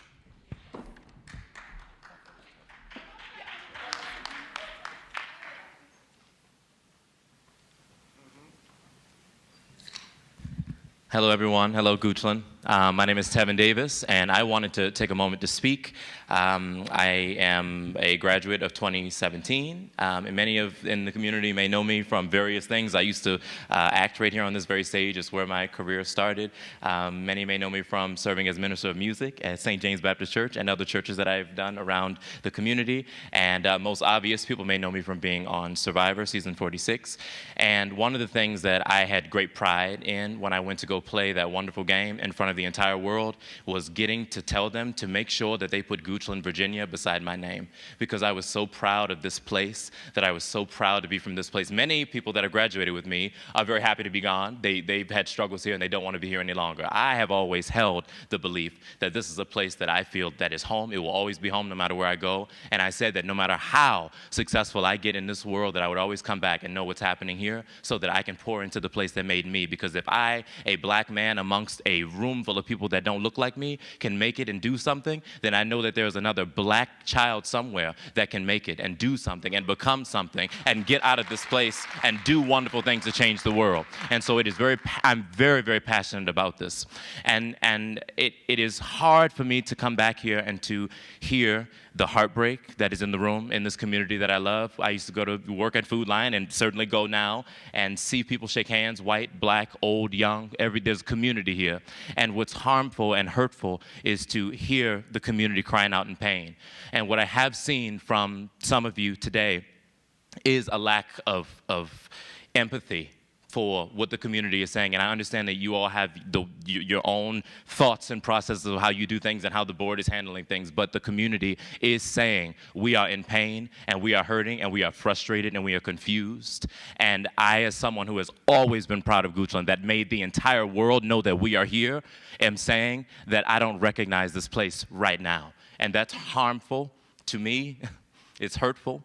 And I just hope that you all do genuinely listen to what people have said. And I know people are yelling and screaming, and that's clouded, and you may get abrasive when people do those things to you. I do understand that. But I do hope that you can peer through the anger and not confuse passion for aggression. Do not confuse people's desires to make this place better for I don't even know what word I want to say. I'm so filled. But please do not confuse passion for aggression. Please know that we love this place and we are here because we love this place, not because we despise this place. It is not a partisan issue for anybody in this room. It is a bipartisan thing. And DEI, the opposite of diversity, is uniformity. The opposite of equity is inequity. The opposite of inclusion is exclusion. And if that's what you are pushing for, then that is not the place that I call home. It is not the place that we want to be home. And I pray to God that you all listen to what we said tonight. God bless you, and thank you for your time.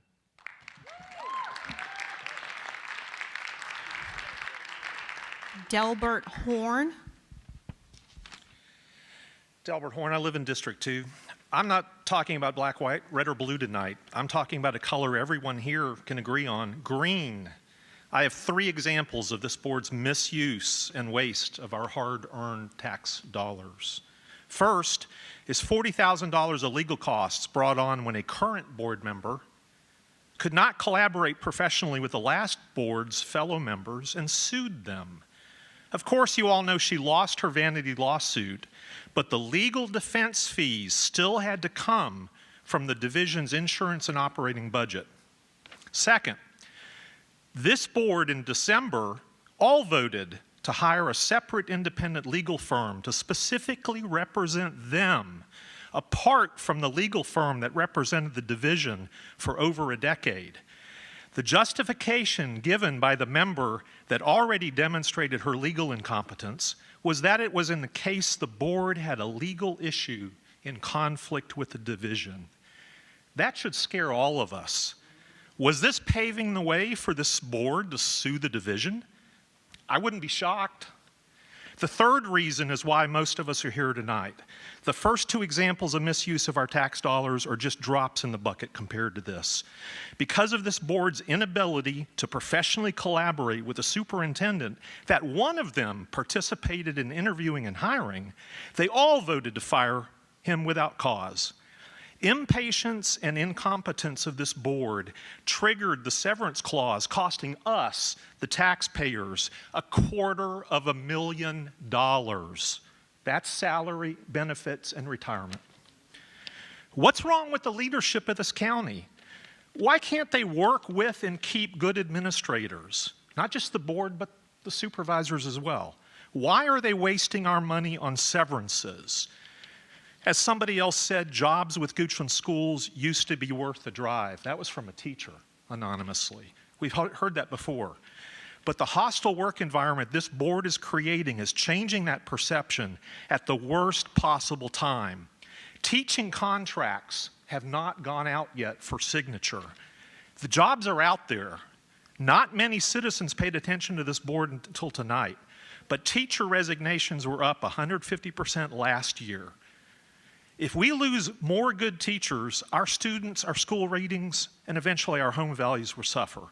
Like the market, falls from the top are quick, but recovery from this can take a decade. This incompetent board has neither been fiscally conservative nor transparent, the very promises that they voted on. Thank you.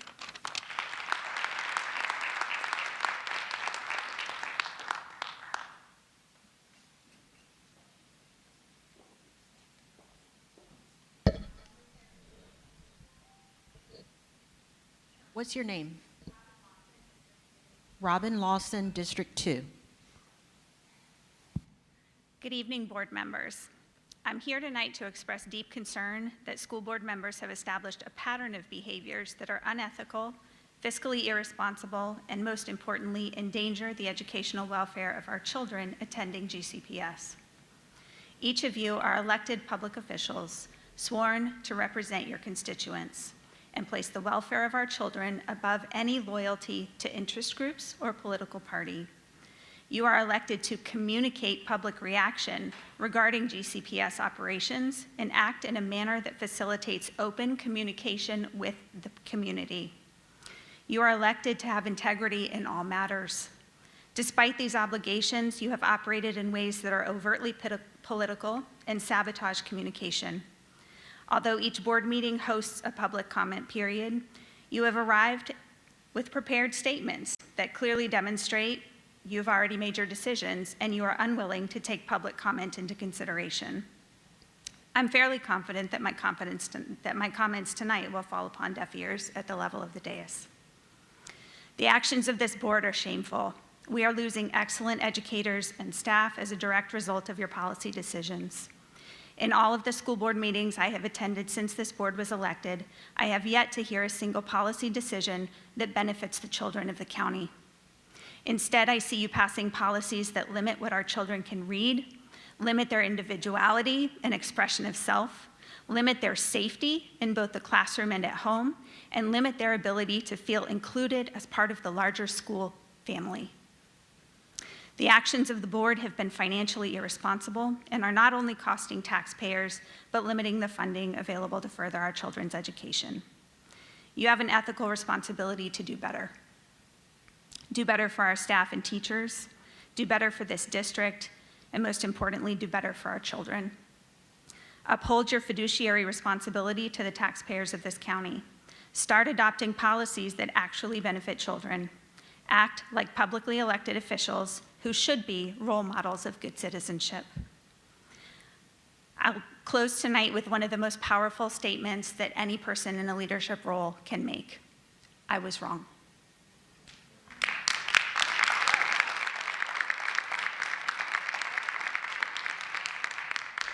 Okay, public comment is now closed.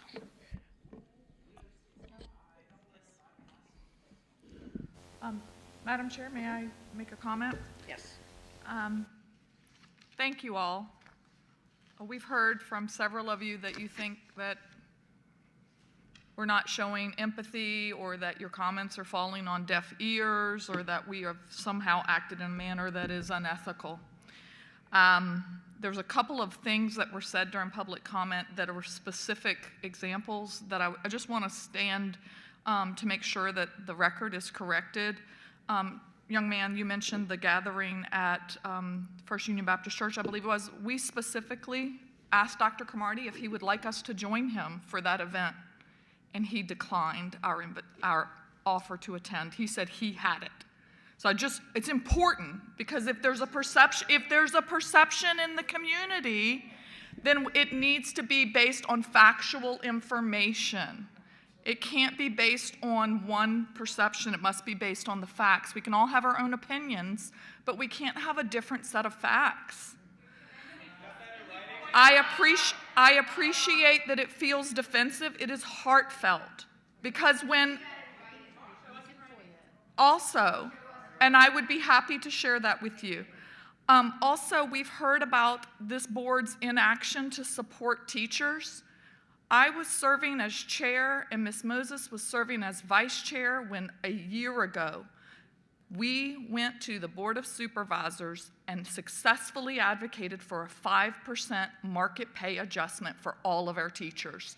That moved Goochland County into the median, which was a big deal. We continue to advocate for that because we value the work of the teachers in this community. Also, I would like to, this is not a two-way dialogue. No, Thank you. it is not. Also, for the benefit and respect for Dr. Cromartie, I have enjoyed working with him. I was part of the board that hired him. But tonight, guys, you've turned his education, his qualifications, and his contributions to the color of his skin only. And that is unfortunate. Also, I will share that the members of this board are not 5 white women. There is a Jewish woman, there is a Lebanese woman, and there is a Vietnamese woman serving on this board. So there's some diversity, believe it or not, that is representing our community. I also am a 4th-generation member of this county, so I understand how much this appears to have been done in some manner of impropriety. It's important because in the Commonwealth of Virginia, local school boards are charged with the supervision and governance of public education within their divisions per Virginia Code, Section 22.1-28. The responsibility includes establishing policy, approving budgets, and most critically, ensuring that the leadership of the school division aligns with the board's vision for educational excellence and student success. As defined under Virginia Code Section 22.1-70, the superintendent serves at the pleasure of the school board. And as Mr. Wright so accurately stated, it is both the right and the responsibility of the school board to evaluate and act on leadership needs in the best interest of the division per Virginia Code, Section 22.1-79. The former superintendent recently issued a public statement which said in part, "I have long recognized the fundamental misalignment between my leadership philosophy and vision for the board and the direction the school board has decided to pursue." I appreciate his candor and acknowledge this recognition of philosophical and directional divergence. An effective working relationship between a superintendent and a school board depends on shared values, trust, and a common vision. When such is no longer present, a leadership transition, however difficult, becomes necessary to ensure forward momentum and organizational health. I sincerely thank the former superintendent for his service and wish him the best in his future endeavors. It is important for the public to understand that the contract under which the former superintendent was employed was written, negotiated, and approved by the previous school board, of which I was a member. The current board is legally obligated to operate within the terms and conditions of that contract. The decisions of this board have been guided by these contractual obligations, applicable laws, and a commitment to act respectfully throughout this process for the benefit and privacy of all involved. I must also reaffirm that personnel matters are confidential. While I understand, because I have been on the other side of that dais, while I understand your frustration, your anger, your sadness, your concern, the other members of this board and I are bound by federal and state laws that prohibit the discussion of these matters in public. This is not only a legal requirement, but a matter of professional ethics and respect for the individuals involved. It is disappointing and troubling for our community to be in this moment. We are witnessing the efforts of something that has been very. Public comment period is closed, Ms. Hobbs, thank you. This narrative that this board, we're done.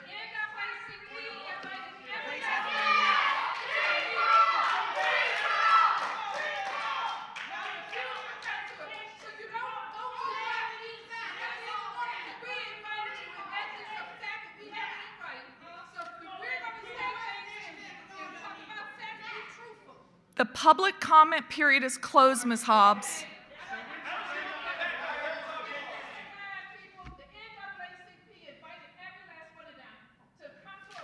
She needs to be removed. She needs to be removed. She's got to be removed. Dr. East.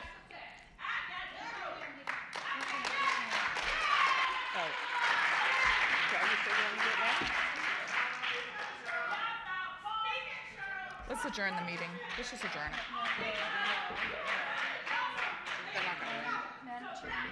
Madam Chair, may I please say something? Sure. The community wanted transparency and they wanted the school board members to speak, but we can't speak. If a school board member is trying to speak, and we listened,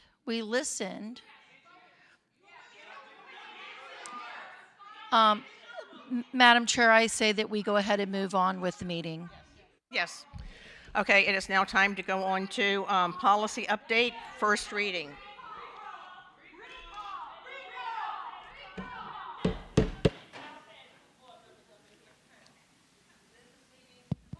Order. Good evening, Madam Chair, board members, Dr. Armstrong, Ms. Harris. Not many policies tonight. Excuse me. Could we please have quiet, please? If you are not quiet, I will have to ask that you be removed. Could you please remove her?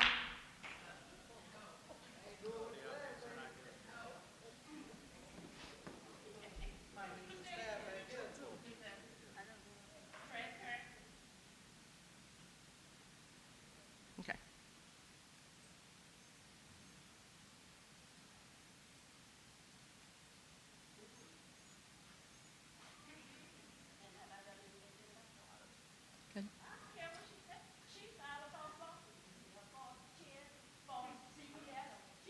Shall I move on? Okay. I really only want to point your attention to one of the policies, KBE. KBE looks like there is a lot of change here, but there is no substantive change whatsoever. It's really just for legibility. That's all I have for you tonight. Okay, thank you.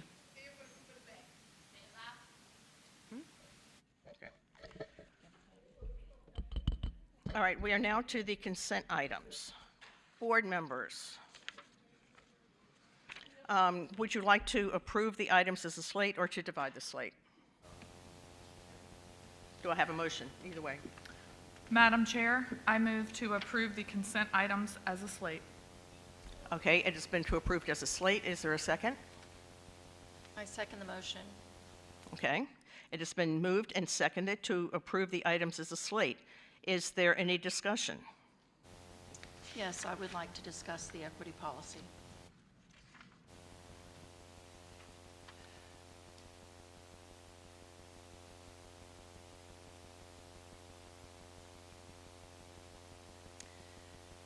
Many people have been asking about what our vision is. And the Goochland vision is inspiring and preparing the next generation to make a positive impact. The mission is to maximize the potential of every learner. The vision and mission can mean different things to different people.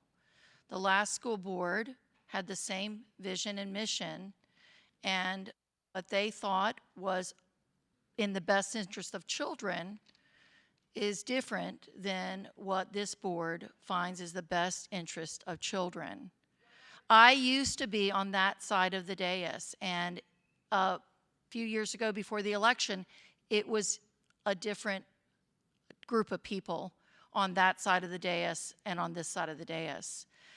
I can look at that vision and mission and see back then I disagreed with the board at the time because when my daughter started 6th grade in middle school here, opening up her laptop and finding R-rated movies available to her, N-rated movies available to her. I have videos of it still. I have pictures of books that were available to her in the middle school library, 2 people having oral sex, images for her to see. I don't think that is the vision that I ascribe to. I've heard a lot about tolerance and inclusivity and equity and diversity. Those are 3 wonderful words that our country has welcomed so many people to this country. My mom was a Vietnamese immigrant. And those words are very meaningful to all of us sitting up at the dais, as well as they're meaningful to you. It's just there is a difference in how we approach those words. And I really appreciate the people on the other side that disagreed with me that actually came and had a personal conversation with me. And we actually didn't agree on some things, but there were some things we could find commonality, like our belief, my religious beliefs that has been mocked and made fun of for having beliefs, being called a Christian nationalist because I believe in God and a personal relationship with Jesus Christ. That is not, when I have not forced it. Since I've been on the board, what have I passed? What policies have I pushed? Okay. So, the vision and mission can mean different things to different people. I stood on the stage right before 2023 November election and made some commitments to the community during the Goochland Chamber of Commerce forum that everyone was invited to attend. The question that was asked of me, the question that night that I made a commitment to was, the question that was asked that night was, how do you plan on addressing the most pressing challenges facing Goochland County Public Schools today? And I'm not going to read all of these remarks but I'll make it public on my page that I have so you can read what I said that night. But that's what people, I was very clear and transparent of who I was. So it was about responding. So I'm going to get back to equity. I'll put this on my page so you can read where I stood, what my vision was, and what the commitments that I'm committed to follow. But the equity piece, I want to explain where I personally, I'm not speaking for the whole board, speaking for myself, how I came to the conclusion that taking those 3 words and putting it into the program that has been implemented in this country since 2019, we've had it in our school. I have based my decision based on research, and I will make this available to everybody. And I also made it my decision based on the testimony of a DEI trainer in a Pennsylvania college that decided not to go forward anymore because he saw for himself, it was bringing more division and hostility between the races because people were so worried about every phrase that they would say would be considered racist or privileged or not the right thing, that words became so sensitive to be said that people were avoiding talking to each other because they would be called different labels. So just some of the pieces, I won't name them all, but I have a summary of articles led by lead researchers from different colleges, from Syracuse College to Harvard to University of Michigan. These are all articles that have been put out to show how DEI has not got the results that it was meant to have. In fact, it's created more division, more racism, and I will definitely make it available, and I'll actually make it the digital piece available because it has all the links to the periodicals that you can read for yourself and take into account what your own perspective on it. But I do want to put out there, as one constituent said tonight, that pretty much us taking away that language because it is required to keep our federal funding. We have a non-discrimination policy that is throughout many policies, and it's available for the public to go through and look at all the policies that have this statement in it, that the Goochland County School Board is committed to non-discrimination with regard to sex, sexual orientation, gender identity, race, color, ethnic and national origin, disability, religion, ancestry, age, marital status, pregnancy, childbirth, and related medical conditions, military status, genetic information, or any other characteristic protected by law. This commitment prevails in all of its policies and practices concerning staff, students, educational programs and services, and individuals and entities with whom the board does business. This preceded the equity that was put in place in 2019. This phrase that I just read protects the rights of all people, no matter what label they carry. And it is throughout lots of policies in our school board policy, policy JA, policy JB, policy GBA /JFHA. So when we say that we're taking away a policy to protect our federal funding, but also because many people have asked, what is the end game? If you hire somebody that is the diversity, equity, and inclusion director, where is the end point where we finally reach that goal? So that for those reasons, for the research and for the reasons that it is becoming more divisive, and from diversity, equity, and inclusion trainers' testimony, that is why I am making the decision that we take that policy out.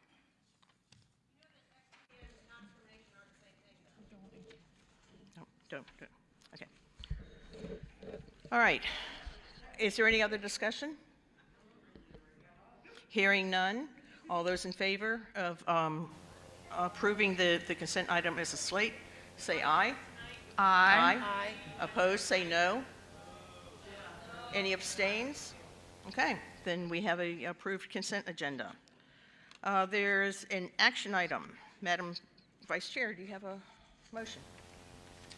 Yes, I move to approve a designated space on the division's websites where families can easily find forms to opt their children out of certain activities. Second.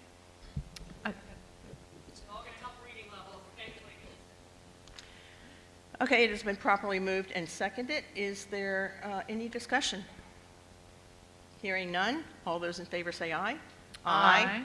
All those opposed say no. Abstains? Okay, that has been passed. We have several items for board review. I don't think we need to do them because there's no one here to present them. Are there any committee and board reports? No? Okay. Is there any new business? All right. In that case, I will entertain a motion to adjourn. So moved. Second. Okay. Any discussion? In that case, we're adjourned.